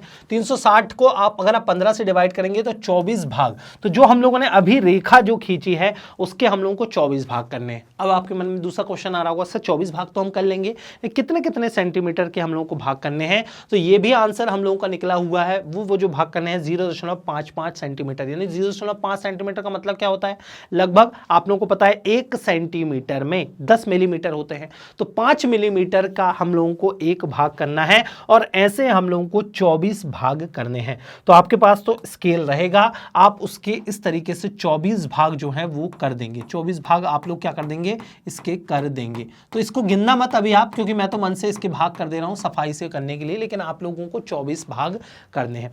जब आप 24 भाग कर देंगे तो इसको क्या करना है, आप लोगों को लंबाई के अनुसार इसको क्या कर देना है, बढ़ा देना है। ठीक है, ये और ये बताइए ये कौन सी रेखाएं बनी हैं, ये हम लोगों की देशांतर रेखाएं बनी हैं। ये कौन सी रेखाएं बनी हैं, क्योंकि जो लंबवत लाइंस होती हैं वो लंबवत जो रेखाएं होती हैं वो कौन सी रेखाएं होती हैं, देशांतर रेखाएं। अब हम लोगों को क्या बनाना है, अब हम लोगों को अक्षांश रेखाएं बनाना है। तो अक्षांश रेखाएं तो हम लोग पहले से ही बना चुके हैं, देख लीजिए अक्षांश रेखाएं बनी हुई हैं। एक सेकेंड, मैं इसको थोड़ा बढ़ा दे रहा हूं। ठीक है, अक्षांश रेखाएं तो हम लोगों ने बनाई हुई हैं। कैसे, देख लीजिए आप लोग, यहां पर ये 15 डिग्री की अक्षांश रेखा है, ये देख लीजिए 15 डिग्री की अक्षांश रेखा है। ये 30 डिग्री की अक्षांश रेखा है, ये 30 डिग्री की अक्षांश रेखा है। ये 45 डिग्री की अक्षांश रेखा है, ये 60 डिग्री की अक्षांश रेखा है, ये 75 डिग्री की अक्षांश रेखा है, और ये 90 डिग्री की अक्षांश रेखा है। इस तरीके से ये 15 डिग्री साउथ की, ये 30 डिग्री साउथ की, ये 45 डिग्री साउथ की, ये 60 डिग्री साउथ की, ये 75 डिग्री साउथ की, और ये 90 डिग्री साउथ की अक्षांश रेखा है। आप चाहे तो नाम दे सकते हैं, ये 0 डिग्री अक्षांश है, इसको 15, 30, 45, 60, 75 और इस तरीके से आप लोगों को सारे नाम दे देने हैं। और यहाँ पर भी हम लोगों को नीचे की तरफ जो है इसका नामकरण बहुत अच्छे से कर देना है। तो ये इस तरीके से यहाँ पर हम लोगों ने ये 60, 75, 90 और ऐसे ही हम लोगों को नीचे भी नामकरण कर देना है। ये 15 डिग्री साउथ है, ये 30 डिग्री, ये 45 डिग्री, ये 60 डिग्री, 75 डिग्री और 90 डिग्री साउथ है। देखिए इस तरीके से जब खिचड़ी बचती है ना, आप चाहें तो 15-15 की जगह 30-30 का गैप भी आप लोग रख सकते हैं, ठीक है। ये 15 ना लिखे, 30-60 और इस तरीके से आप रखेंगे तो थोड़ा साफ भी दिखेगा। और इस तरीके से हम लोगों का बेलनाकार जो प्रक्षेप है ये हम लोगों ने हल कर लिया और बेलनाकार प्रक्षेप इस तरीके से हम लोग बनाएंगे। तो यही विधि आप लोगों को फॉलो करनी है और अगर आप लोग इसमें देखेंगे तो यही विधि हम लोगों को यहाँ पर भी लिखी गई है, ठीक है। यही विधि हम लोगों को लिखी गई है। तो देख लीजिए, सबसे पहले हम 2.1 सेंटीमीटर अर्धव्यास का एक जो है वो वृत्त खींचेंगे, ठीक है। देख लीजिए 2.1 सेंटीमीटर अर्धव्यास का हम वृत्त खींचेंगे, फिर हम लोग इस तरीके से कोण बनाएंगे, फिर इसको हम लोग 24 बराबर भागों में बांट देंगे, ठीक है। और एक बेलनाकार प्रक्षेप इस तरीके से बनकर तैयार हो जाएगा। तो देख लीजिए 0 डिग्री। अब यहाँ पर सफाई के लिए हम लोगों ने क्या किया है, 15-15 का अंकन ना करते हुए 30-30 का या 15-30-30 का गैप हम लोगों ने रख दिया है ताकि थोड़ी सफाई से देखे। जैसे 0 डिग्री अक्षांश है, ये 30 डिग्री अक्षांश है, ये 60 डिग्री और ये 90 डिग्री। ये 0 से 30 डिग्री दक्षिणी अक्षांश है, 60 डिग्री 90 डिग्री। तो उत्तर दक्षिण लिखना बहुत ज्यादा जरूरी है। इसी तरीके से जो देशांतर रेखा है, क्योंकि आप लोगों को 30-30 का गैप करके जो है 15-15 का गैप करके बनाना था, तो ये बीच वाली जो रेखा है, ठीक है, बीच वाली जो रेखा है उसको हम लोगों ने 0 डिग्री देशांतर रेखा माना है। फिर इस तरीके से हम लोगों ने 180 डिग्री हम लोगों को पूर्व और 180 डिग्री पश्चिम हम लोगों को जाना है और इस तरीके से हम लोगों ने 24 जो है भाग इस रेखा के कर दिए हैं। तो यहाँ पर एक बेलनाकार प्रक्षेप तैयार हो गया है और यहाँ पर हम लोगों को स्केल भी लिख देना है 1:30 करोड़, ठीक है। उम्मीद करता हूं आप लोगों को बेलनाकार प्रक्षेप बनाना आ गया होगा। बहुत ही ज्यादा आसान है। अगर आप लोगों ने शंकु प्रक्षेप बनाना सीख लिया है ना, तो ये बेलनाकार प्रक्षेप, इसके बाद हम लोग मर्केटर प्रक्षेप पढ़ेंगे, आप लोगों को बहुत आसान लगेंगे। शंकु प्रक्षेप ही थोड़ा सा याद करने वाला था, बाकी तो चीजें थोड़ी सी आसान है, ठीक है। चलिए अब हम लोग इस बेलनाकार प्रक्षेप के कुछ गुण एवं दोष यानी कि सीमाएं भी पढ़ लेते हैं, क्योंकि हमें पता है कि हम सारे प्रक्षेप जो भी पढ़ते हैं उनके गुण एवं दोषों के ऊपर भी चर्चा करते हैं। तो चलिए सबसे पहले बारी है इस बेलनाकार समक्षेत्रफल प्रक्षेप के गुणों को डिस्कस करने की। तो सभी समांतर एवं याम्योत्तर सीधी रेखाएं होती हैं जो एक दूसरे को समकोण पर काटती हैं। कोई डाउट है क्या? देख लीजिए, एक दूसरे को इन्होंने समकोण पर काटा है, ये 90 डिग्री का कोण बना हुआ है। साफ जो है बात हम लोग को पता चल रही है। ध्रुवीय समांतर भी विषुवत वृत्त के समांतर होती हैं, मापनी केवल विषुवत वृत्त के पास ही सही होती है। तो हम लोग ये पढ़ चुके हैं कि भाई जो हम लोगों का मानक अक्षांश रेखा है वहीं पर शुद्धता होती है और उसके ऊपर नीचे जो है वो विकृति आती जाती है। और हम लोगों ने विषुवत रेखा ही सबसे शुरुआत में बनाई थी। देख लीजिए, हम लोगों ने विषुवत रेखा ही शुरुआत में बनाई थी। तो यहीं पर क्या है? शुद्धता है। यहीं पर क्या है? शुद्धता है। और इस विषुवत रेखा के उत्तर और इस विषुवत रेखा के आप दक्षिण में जाएंगे तो विकृति जो है वो आते जाएगी। तो सबसे ज्यादा शुद्धता जो है वो यहीं पर होगी। याद रखिएगा, यहां पर क्या होगी? शुद्धता होगी। ठीक है, उम्मीद करता हूं आप लोगों को ये बात क्लियर हो गई होगी। तो ये तो हम लोगों ने क्या किए? ये हम लोगों ने पॉजिटिव पॉइंट्स डिस्कस किए, ये गुण है। अब हम लोगों को सीमाएं या दोषों के ऊपर चर्चा कर लेनी है। सीमाएं क्या होंगी? इसमें ध्रुव की ओर जो है वो विकृति बढ़ते जाती है। यह प्रक्षेप यथाकृतिक प्रक्षेप नहीं है। याद रखिएगा, ये जो प्रक्षेप है यथाकृतिक प्रक्षेप नहीं है, क्योंकि नाम ही क्या था? नाम ही देख लीजिए इसका क्या था? चुने हुए हम लोगों ने बेलनाकार प्रक्षेप, इसका नाम क्या था? हाँ, बेलनाकार समक्षेत्रफल प्रक्षेप। तो इसका नाम ही था बेलनाकार समक्षेत्रफल प्रक्षेप। तो क्षेत्रफल तो समान है लेकिन आकृति जो है वो गड़बड़ है, इसलिए ये बोला जा रहा है कि यह प्रक्षेप यथाकृतिक प्रक्षेप नहीं है। क्षेत्र की समानता को बनाए रखने के लिए आकार में विकृति जो है वो लानी पड़ती है। तो आकार में विकृति आ जाती है, क्षेत्र में विकृति नहीं आती है। और मैंने आप लोगों को कुछ भूमंडलीय गुण बताए थे कि हम लोगों को अगर क्षेत्रफल का ध्यान रखना है तो आकृति गड़बड़ हो जाएगी, आकृति का ध्यान रखना है तो दिशा गड़बड़ हो जाएगी। कुल मिलाकर कोई ना कोई एक चीज अगर हम लोग ध्यान में रखकर प्रक्षेप तैयार करते हैं तो अन्य चीजों पर विपरीत प्रभाव पड़ता है। तो उम्मीद करता हूं आप लोगों को ये स्लाइड बहुत ही अच्छे से क्लियर हो गई होगी। अब इसके भी कुछ उपयोग हैं, देख लेते हैं। यह प्रक्षेप 45 डिग्री उत्तर एवं दक्षिणी अक्षांशों के बीच के क्षेत्रों के लिए सर्वाधिक उपयुक्त होते हैं। कितनी सटीक बात यहां पर लिखी गई है, देखो। ये क्या है? 90 डिग्री है और ये क्या है? नीचे भी 90 डिग्री है। मतलब ये अल्टीमेटली क्या बता रहे हैं? ये अल्टीमेटली ध्रुवों को शो कर रहे हैं। अब आप मुझे बताइए, ध्रुवों के पास देशांतर रेखाओं के बीच का जो गैप होता है वो इतना ही रहता है जितना विषुवत रेखा के पास होता है? नहीं भाई, देशांतर रेखाएं जो होती हैं वो विषुवत वृत्त के पास सर्वाधिक चौड़ाई इनकी होती है, इनके बीच की दूरी सबसे ज्यादा कहां पर होती है? विषुवत वृत्त के पास, और ध्रुवों के पास तो ये आपस में मिल जाती हैं। लेकिन यहां पर तो देशांतर रेखाएं ऊपर भी क्या है? पैरेलल है। इसलिए तो बोला जा रहा है सबसे ज्यादा शुद्धता हम लोगों को बेलनाकार प्रक्षेप में इतने ही क्षेत्र में देखने को मिलती है। सबसे ज्यादा शुद्धता हम लोगों को इस क्षेत्र में देखने को मिलती है। और जैसे ही हम इस मानक अक्षांश के ऊपर और नीचे जाते हैं तो विकृति जो है वो आते जाती है। कुल मिलाकर आप खुद ही समझ सकते हैं कि ऊपर और नीचे जाने पर किस प्रकार विकृति जो है वो आएगी। ठीक है, तो यही लिखा गया है आप लोगों को कि यह प्रक्षेप 45 डिग्री उत्तर एवं दक्षिणी अक्षांशों के बीच के क्षेत्रों के लिए ही सर्वाधिक उपयुक्त है। कुल मिलाकर ये किस क्षेत्र के लिए उपयुक्त है? उष्णकटिबंधीय क्षेत्र के लिए, क्योंकि इस क्षेत्र के बीच ही उष्णकटिबंधीय क्षेत्र लगभग पड़ता है। तो यह उष्णकटिबंधीय फसलों जैसे चावल, चाय, कॉफी, रबड़, गन्ना पैदा करने वाले क्षेत्रों को दर्शाने के लिए अधिक उपयुक्त है। और उष्णकटिबंध के ऊपर जो शीतोष्ण कटिबंध है या शीत कटिबंध है उनके लिए ये प्रक्षेप सटीक नहीं बैठता और उनके लिए हम बेलनाकार समक्षेत्रफल प्रक्षेप का प्रयोग नहीं कर सकते। तो इस तरीके से हम लोगों ने बेलनाकार समक्षेत्रफल प्रक्षेप पढ़ लिया है। दो प्रक्षेप आप लोग, कुल मिलाकर 3 प्रक्षेप आप लोगों को सिलेबस में दिए गए थे, चैप्टर में दिए गए थे। 2 प्रक्षेप हम लोगों ने पढ़ लिए हैं, शंकु प्रक्षेप और बेलनाकार समक्षेत्रफल प्रक्षेप। अब बारी है मर्केटर प्रक्षेप को पढ़ लेने की। लेकिन हम इस प्रक्षेप को पढ़ें इसके पहले आप मुझे ये कमेंट करके बताइए कि दोनों ही प्रक्षेप आप लोगों को समझ में आए कि नहीं। अगर दोनों ही प्रक्षेप आप लोगों को समझ में आ गए तो चलिए फटाफट वीडियो को लाइक कर दीजिए, अपने दोस्तों के साथ वीडियो को शेयर करना है और कोई डाउट होता है तो बिना हिचके कमेंट बॉक्स में कमेंट कर देना है। चलिए यहाँ पर क्या लिखा गया है सबसे पहले वो पढ़ लेते हैं। कुछ परिचय आप लोगों को मर्केटर प्रक्षेप के बारे में दिया गया है, उस परिचय को हम लोग देख लेते हैं। यह 1569 में एक डच मानचित्रकार जेरार्डस मर्केटर ने इस प्रक्षेप की रचना की थी। तो किसने इस प्रक्षेप की रचना की थी आप लोगों को दिया गया है। यह प्रक्षेप एक गणितीय सूत्र पर आधारित प्रक्षेप है, इसलिए यह एक यथाकृतिक प्रक्षेप है जिसमें आकृति को सही बनाए रखा जाता है। इस प्रक्षेप में अक्षांशों के बीच की दूरी ध्रुवों की ओर क्रमशः बढ़ते जाती है।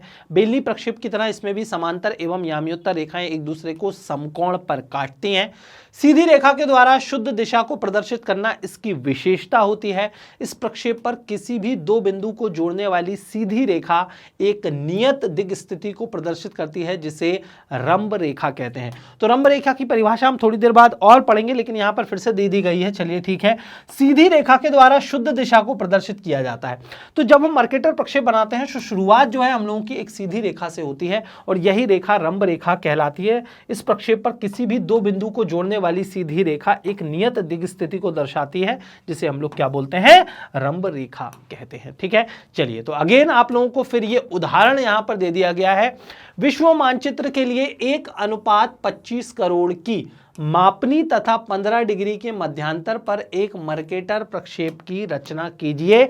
आप लोगों को ये क्वेश्चन जो है वो दे दिया गया है। तो सारी क्रियाविधि शुरुआत में जो हम फॉर्मूला लगाते हैं, जिन चीज़ों को हम लोग निकालते हैं वो तो आप लोगों को पता ही है कि शुरुआत में हम लोग त्रिज्या निकालते हैं, ग्लोब की घटी हुई त्रिज्या हम लोग निकालते हैं। तो क्या फॉर्मूला होता है? पृथ्वी की त्रिज्या बटे निरूपक भिन्न का हर। तो पृथ्वी की त्रिज्या यहाँ पर 64 करोड़ सेंटीमीटर है, फिर यहाँ पर 25 करोड़ सेंटीमीटर, ये आप लोगों को निरूपक भिन्न का हर दिया गया है। इन दोनों को जब आप हल करते हैं तो त्रिज्या कितनी आती है? त्रिज्या आती है 2.56 सेंटीमीटर। ठीक है, त्रिज्या कितनी आती है? 2.56 सेंटीमीटर। इसके बाद हम लोग क्या निकालते हैं? इसके बाद हम लोग भूमध्य रेखा की लंबाई निकालते हैं और भूमध्य रेखा की लंबाई का फॉर्मूला होता है 2πr। जब आप भूमध्य रेखा की लंबाई 2πr निकालते हैं तो 2 इंटू पाई का मान होता है 22/7 इंटू r की वैल्यू आप निकाल चुके हैं 2.56। और जब आप इसे हल करने की कोशिश करते हैं तो भूमध्य रेखा की लंबाई 16.09, ठीक है, 16.09 सेंटीमीटर आ जाती है। इसके बाद आपको क्या करना है? 2 देशांतर रेखाओं के बीच की दूरी आप लोगों को निकालनी होती है।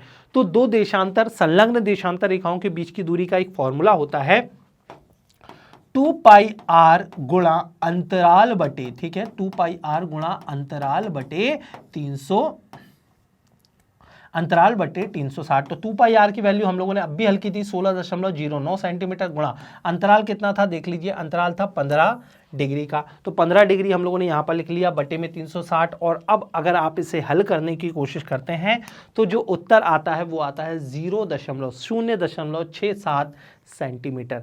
तो ये गणितीय सूत्र आप लोगों को समझ में आया कि नहीं? अगर आप लोगों को ये गणितीय सूत्र बहुत अच्छे से क्लियर हो गया है तो सारी बातें अब आप लोगों को बहुत अच्छे से क्लियर हो जाएंगी, ठीक है। अब हम लोग इसको बनाना जो है वो सीख लेते हैं। तो सबसे पहले जो बेलनाकार प्रक्षेप हम लोगों ने बनाया हुआ था उसी के बाद अब हम लोग जो है इसकी जगह जो है हम लोग क्या बनाना सीख लेते हैं, एक सेकेंड, ठीक है। अब हम लोग इसकी जगह मर्केटर प्रक्षेप जो है वो बनाना सीख लेते हैं। एकदम ब्लैंक पेज से हम लोग शुरुआत करेंगे।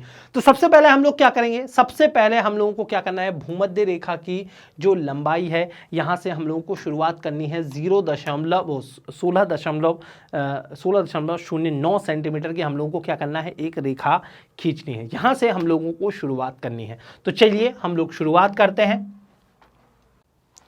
तो सबसे पहले हम लोग क्या कर रहे हैं, एक भूमध्य रेखा जो है खींच ले रहे हैं। तो ये हम लोगों ने एक भूमध्य रेखा खींच ली है। सीधी नहीं बनी है, टेंशन की बात नहीं है, आप लोगों की सीधी बनेगी क्योंकि आप लोगों के पास स्केल रहेगा, ठीक है। तो इस तरीके से चलो मैं भी सीधी खींच ले रहा हूँ तो ये आप 16.9 सेंटीमीटर की आप लोग क्या करेंगे, एक रेखा खींचेंगे, ठीक है। 16.9 सेंटीमीटर की आप लोगों को एक रेखा खींचनी है। उसके बाद आप लोगों को क्या करना है, आप सभी को पता है कि यहाँ पर गैप है 15 डिग्री का।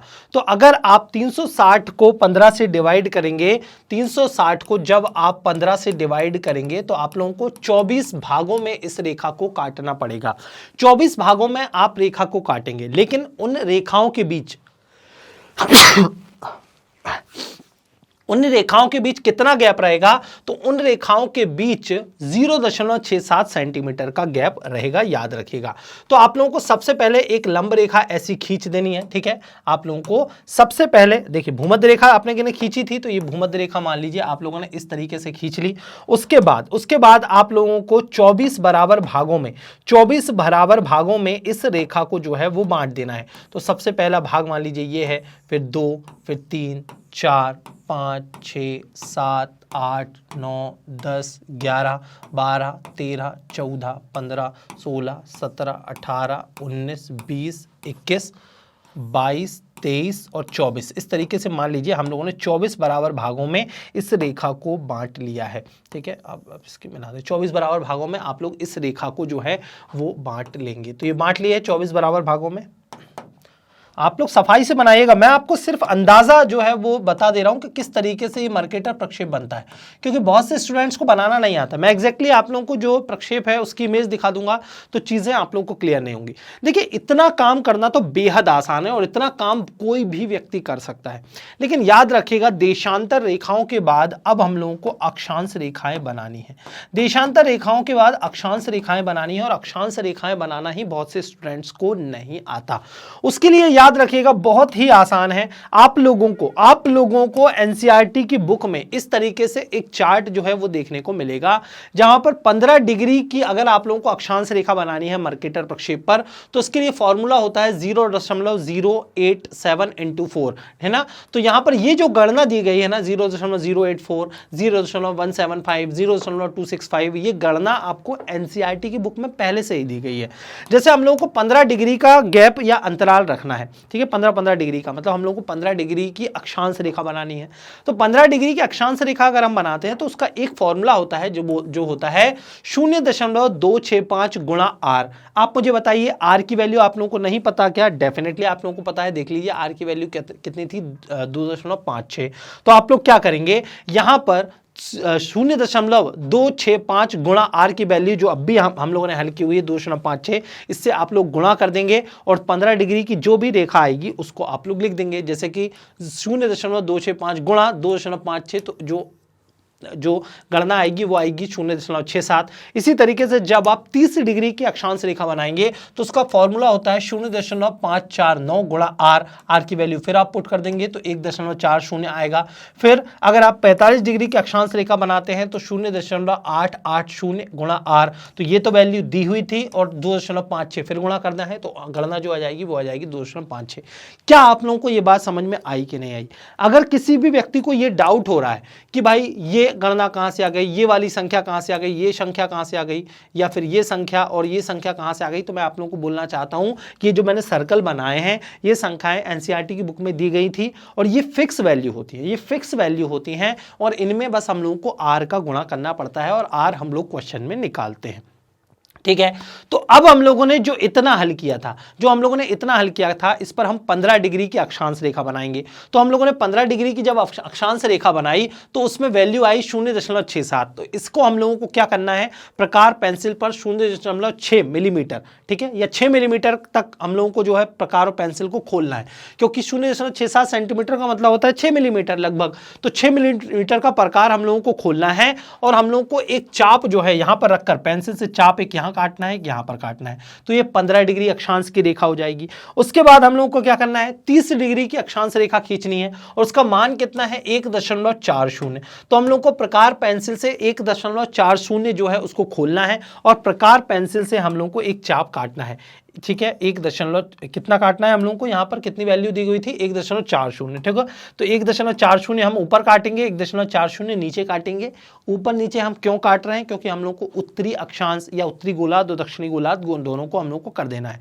तो ये 30 डिग्री की अक्षांश रेखा खिंच जाएगी, ये जो है ये 15 डिग्री की खिंच जाएगी, ये 30 डिग्री की खिंच जाएगी, ये 45 डिग्री की खिंच जाएगी। ठीक है, और इस तरीके से हम लोग को कितनी अक्षांश रेखाएं खींचनी है, 60 और 15, 30, 45, 60 और 75 तक की, है ना। तो ये हो गई कितनी, 15 डिग्री की अक्षांश रेखा, ये 30 डिग्री की, ये 45 डिग्री की, ऊपर हम लोग बनाएंगे तो ये 60 डिग्री की और इसके ऊपर हम लोग बनाएंगे तो ये 75 डिग्री की अक्षांश रेखा खिंच जाएगी। ऐसे ही उत्तर और ऐसे ही दक्षिण में। अब भाई चित्र बहुत खिचड़ी नुमा बना हुआ है, लेकिन आप लोगों को मैं बता देता हूं, आप लोगों के लिए सुंदर सा चित्र भी बना हुआ है। ठीक है, ये सुंदर सा चित्र पेश है। ये सुंदर चित्र आप लोगों को बनाना है, क्योंकि आपके पास पेंसिल रहेगी, आपके पास प्रकार रहेगा, आपके पास चांदा रहेगा, तो उसमें आप लोगों को कोई भी दिक्कत महसूस नहीं होगी। तो हम लोगों ने क्या किया, देख लो भैया। सबसे पहले हम लोगों ने एक अक्षांश रेखा या जो विषुवत रेखा है उसको खींच ली। उसके बाद हम लोगों ने 24 बराबर भागों में इसे बांट लिया। गैप देशांतर रेखाओं का कितना रखना था, लगभग 6 मिलीमीटर का। तो हम लोगों ने गैप इस तरीके से 24 भागों में बनाते हुए सारी देशांतर रेखाएं हम लोगों ने बना ली। फिर हम लोगों को एनसीईआरटी की बुक में 15, 30, 45, 60 और 75 की देश अक्षांश रेखाओं की वैल्यू दी हुई थी। उस हिसाब से हम लोगों ने उत्तर और दक्षिण में चाप काटे और हम लोगों ने अक्षांश रेखाएं भी बना ली। तो भाई अक्षांश रेखाएं बन गई, देशांतर रेखाएं बन गई, कुल मिलाकर हम लोगों का मर्केटर प्रक्षेप बनकर तैयार हो गया। लेकिन आप लोग जब तक ये जो स्केल है, मापनी है, इसको नहीं लिखते, जब तक आप उत्तरी एवं दक्षिणी गोलार्ध नहीं लिखते, जब तक आप अक्षांश रेखाओं का अंकन नहीं करते, उन पर डिग्री का अंकन नहीं करते, देशांतर रेखाओं का अंकन यहां पर नहीं करते, तब तक आप लोगों को अच्छे नंबर नहीं मिलेंगे। नामकरण करना बेहद जरूरी है। ठीक है, नामकरण करना बेहद जरूरी है। नामकरण आप नहीं करते तो आप लोगों को पूरे नंबर नहीं मिलेंगे। तो जैसे हम लोगों ने हर प्रक्षेप के कुछ गुण एवं दोषों पर चर्चा की है, वैसे ही अब हम लोगों को मर्केटर प्रक्षेप के कुछ गुण एवं दोष देख लेने हैं। तो देख लेते हैं। इस प्रक्षेप में समांतर एवं याम्योत्तर दोनों सीधी रेखाएं होती हैं तथा वह एक दूसरे को समकोण पर काटती हैं। कोई डाउट है क्या इसमें? लाइन में नहीं होना चाहिए। सभी समांतरों की लंबाई समान तथा विषुवत वृत्त की लंबाई के बराबर होती है। सभी देशांतरों की लंबाई तथा उनके मध्य की दूरी भी जो होती है वो समान होती है। देख लीजिए क्या लिखा गया है, सभी समांतरों की लंबाई समान होती है। भाई चित्र में देख लीजिए, सबकी लंबाई क्या है, सबकी लंबाई समान है। सबकी अक्षांश रेखाओं की लंबाई, सब देशांतर रेखाओं की लंबाई समान है और तो और इनके बीच का गैप भी जो है वो है बराबर है। ठीक है, तो यही बात तो लिखी गई है कि सभी देशांतरों की लंबाई एवं उनके मध्य की दूरी समान होती है, लेकिन ग्लोब के यामियोत्तरों की अपेक्षा इनकी लंबाई अधिक होती है। ग्लोब के यामियोत्तर या देशांतर रेखाएं इतनी लंबी नहीं होती जितनी लंबी यहां पर हो जाती हैं। अक्षांशों के बीच की दूरी ध्रुवों की ओर जो है वो बढ़ती जाती है। अक्षांशों के बीच की जो दूरी है वो ध्रुवों की ओर जो है वो बढ़ती जाती है। विषुवत वृत्त पर मापनी शुद्ध होती है, क्योंकि इस प्रक्षेप में विषुवत वृत्त की लंबाई ग्लोब पर विषुवत वृत्त की लंबाई के बराबर होती है। तो भाई अल्टीमेटली यहां पर मानक अक्षांश क्या हो जाएगा, 0 डिग्री। और चूंकि मानक अक्षांश 0 डिग्री रहेगा, इसलिए आप सभी को पता है कि मानक अक्षांश के पास ही सबसे ज्यादा शुद्धता होती है। ठीक है, सबसे ज्यादा शुद्धता कहां पर होगी, मानक अक्षांश के पास ही होगी। और जैसे हम लोग ऊपर जाते जाएंगे इस शुद्धता में कमी आती जाएगी, मतलब अशुद्धता आती जाएगी। तो विषुवत वृत्त पर मापनी शुद्ध होती है, क्योंकि इस प्रक्षेप में विषुवत वृत्त की लंबाई ग्लोब पर विषुवत वृत्त की लंबाई के बराबर होती है। लेकिन अन्य अक्षांश समांतरों की लंबाई ग्लोब पर स्थित अक्षांशों की अपेक्षा अधिक होती है। उदाहरण के लिए इस प्रक्षेप पर 30 डिग्री अक्षांश समांतर ग्लोब पर संबंधित अक्षांश से 1.15 गुना बड़ी होती है। तो यह विकृति है। इस पर क्षेत्रों की वास्तविक आकृति प्रदर्शित होती है, लेकिन उच्च अक्षांशीय क्षेत्रों की आकृति में विकृति आती जाती है। तो भाई शुद्धता कहां पर होगी, 0 डिग्री अक्षांश के पास। जैसे ही हम ऊपर जाएंगे विकृति आती जाएगी। जो विकृति यहां पर आकृति में आ जाती है जब हम ध्रुवों के पास स्थित देशों को बनाते हैं और उनकी आकृति डिस्टर्ब हो जाती है। देखिए ये लिखा गया है कि उनकी आकृति में विकृति आ जाती है। छोटे देशों का आकार विषुवत वृत्त के पास संरक्षित रहता है, लेकिन यह ध्रुवों की ओर बड़ा हो जाता है। तो होता यह है कि ध्रुवों के पास जो देश होते हैं उनकी आकृति बड़ी दिखने लगती है। जैसे कि ग्रीनलैंड का यहां पर जिक्र जो है वो किया गया है कि ग्रीनलैंड जो है अमेरिका से बहुत छोटा है, लेकिन फिर भी ग्रीनलैंड को बड़ा दिखा देता है ये वाला प्रक्षेप। तो यहां पर थोड़ी सी गड़बड़ है कि ध्रुवों पर जाते थोड़ी विकृति हो जाती है, और ये बात यहां पर लिखी गई है। पहले हम लोग यहां पर देख लीजिए, ये गुणी पढ़ रहे हैं हम लोग, ये दिगंशीय प्रक्षेप और यह प्रक्षेप यथाकृतिक है, क्योंकि यामियोत्तरों के सारे किसी एक बिंदु पर मापनी अक्षांश पर की मापनी के बराबर होती है। दोषों या सीमाओं की जब हम बात करते हैं तो ग्रीनलैंड वाली चीज आप लोगों को समझ में आ गई। इस प्रक्षेप में ध्रुवों को प्रदर्शित नहीं किया जा सकता, क्योंकि 90 डिग्री अक्षांश समांतर एवं यामियोत्तर रेखाएं अनंत होती हैं। तो क्या हम लोगों ने इस प्रक्षेप में, देख लीजिए बहुत अच्छे से देखिएगा, क्या हम लोगों ने इस प्रक्षेप पर ध्रुवों को दिखाया क्या? नहीं, हम लोगों ने इस प्रक्षेप में ध्रुवों को नहीं बताया, और अनंत हम लोग रेखाएं ऐसी खींचेंगे, लेकिन अल्टीमेटली विकृति यह है कि ध्रुवों के पास तो देशांतर रेखाएं पास आती हैं, लेकिन यहां पर तो देशांतर रेखाएं पैरेलल चल रही हैं, मतलब विकृति तो आएगी ही आएगी। तो यही तो बहुत बड़ा दोष है इस मर्केटर प्रक्षेप का। ठीक है, तो इस प्रक्षेप में ध्रुवों को प्रदर्शित नहीं किया जा सकता, क्योंकि 90 डिग्री अक्षांश समांतर एवं यामियोत्तर रेखाएं अनंत होती हैं। तो उम्मीद करता हूं आप लोगों को ये स्लाइड बहुत अच्छे से क्लियर हो गई होगी। उपयोग क्या है भाई इस मानचित्र का? तो यह विश्व के मानचित्र के लिए बहुत ही उपयोगी है तथा एटलस मानचित्रों को बनाने में इसका उपयोग किया जाता है।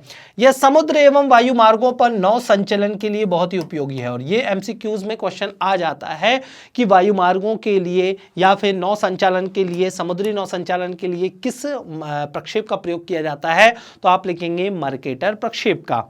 अपवाह प्रतिरूपों, समुद्री धाराओं, तापमान, पवनों एवं उनकी दिशाओं और पूरे विश्व में वर्षा का वितरण अगर हमें शो करना है तो हमें मर्केटर प्रक्षेप का ही सहारा लेना पड़ता है, याद रखिएगा। ठीक है, इस तरीके से हम लोगों ने इसके उपयोग देख लिए हैं। ठीक है, चलिए अब कुछ शब्दावली आप लोगों को सिलेबस में दी गई हैं, आप चाहें तो इन शब्दावलियों को पढ़ सकते हैं। अति लघुत्तरीय प्रश्नों के तौर पर इन शब्दावलियों को आप लोगों से पूछा जा सकता है। जैसे कि वृहद वृत्त की अगर परिभाषा पूछ ली जाए तो यह दो बिंदुओं के बीच की लघुत्तम दूरी को दर्शाता है, जिसका उपयोग प्रायः वायु परिवहन एवं नौ संचालन में किया जाता है। इसी तरीके से अगर आप लोगों से मानचित्र प्रक्षेप की परिभाषा पूछ ली जाए तो गोलाकार जो आकृति मानचित्र है उसको समतल सतह पर उतारना ही मानचित्र प्रक्षेप होता है। तो यह गोलाकार सतह को समतल सतह पर स्थानांतरित करने की एक पद्धति है। किसी सुविधाजनक मापनी पर गोलाकार पृथ्वी या उसके किसी अंश की अक्षांश समांतर एवं देशांतर यामियोत्तर रेखाओं के जाल को समतल सतह पर स्थानांतरित करने का ये एक व्यवस्थित कार्य होता है। तो ये परिभाषा तो हम लोग पहले ही पढ़ चुके हैं शुरुआत में ही। यथाकृतिक प्रक्षेप मतलब आकृति वैसी की वैसी रहेगी, भले ही क्षेत्रफल गड़बड़ हो जाए। तो वह प्रक्षेप जिसमें धरातल के किसी क्षेत्र की यथार्थ आकृति जो है बनी रहती है, आकृति यथार्थ रूप से बनी है, तो वो यथाकृतिक प्रक्षेप है। रंभ रेखा या फिर लेक्सोड्रोम क्या होता है, तो यह मर्केटर प्रक्षेप पर खींची गई सीधी रेखा है जो एक स्थिर दिक्मान वाले दो बिंदुओं को जोड़ती है। नौ संचालन के दौरान दिशा निर्धारण में यह अत्यंत सहायक होती है। तो मर्केटर प्रक्षेप में हम लोगों ने एक सीधी रेखा खींची हुई थी, याद आ रहा होगा। इसी तरीके से अगर हम समक्षेत्र प्रक्षेप की बात करें, समक्षेत्र मतलब क्षेत्र समान रहेगा, तो ऐसा प्रक्षेप जिसमें अक्षांश एवं देशांतर रेखाओं का रेखाजाल इस प्रकार से बनाया जाता है कि मानचित्र का प्रत्येक चतुर्भुज क्षेत्रफल में ग्लोब पर स्थित संगत चतुर्भुज के ठीक बराबर हो, इसे शुद्ध क्षेत्रफल प्रक्षेप कहते हैं। तो भाई अक्षांश एवं देशांतर रेखाएं एक दूसरे को काटती हैं जब, तो इस तरीके से क्षेत्रफल बनते हैं या इस तरीके से वर्ग बनते हैं। अगर ये वर्ग ग्लोब पर जो वर्ग बनते हैं, ठीक है, ग्लोब पर जो वर्ग बनते हैं आप लोगों को पता है, मान लीजिए ग्लोब पर मैं अक्षांश एवं देशांतर रेखाएं बना रहा हूं, तो ग्लोब पर जो वर्ग बन रहे हैं और मानचित्र पर जो वर्ग बन रहे हैं, दोनों का क्षेत्रफल अगर समान है, दोनों का क्षेत्रफल अगर समान है, तो फिर हम इसे बोलेंगे कि ये समक्षेत्र प्रक्षेप होगा। ठीक है, तो ये कुछ परिभाषाएं आप लोगों को सिलेबस में दी गई थी, अति लघुत्तरीय प्रश्नों में या दीर्घोत्तरीय प्रश्नों में आप लोगों से पूछी जा सकती हैं। इस तरीके से हम लोगों ने 3 प्रक्षेप पढ़ लिए हैं। हम लोगों ने शंकु प्रक्षेप समझा, हम लोगों ने बेलाकार समक्षेत्रफल प्रक्षेप समझा, हम लोगों ने मर्केटर प्रक्षेप समझा, और शुरुआत में प्रक्षेप बनाने के लिए किन तत्वों, किन गुणों की आवश्यकता होती है उनको भी हम लोगों ने समझा। तो उम्मीद करता हूं आप लोगों को वीडियो में मजा आया होगा, सारे प्रक्षेप आप लोगों को बहुत अच्छे से क्लियर हुए होंगे।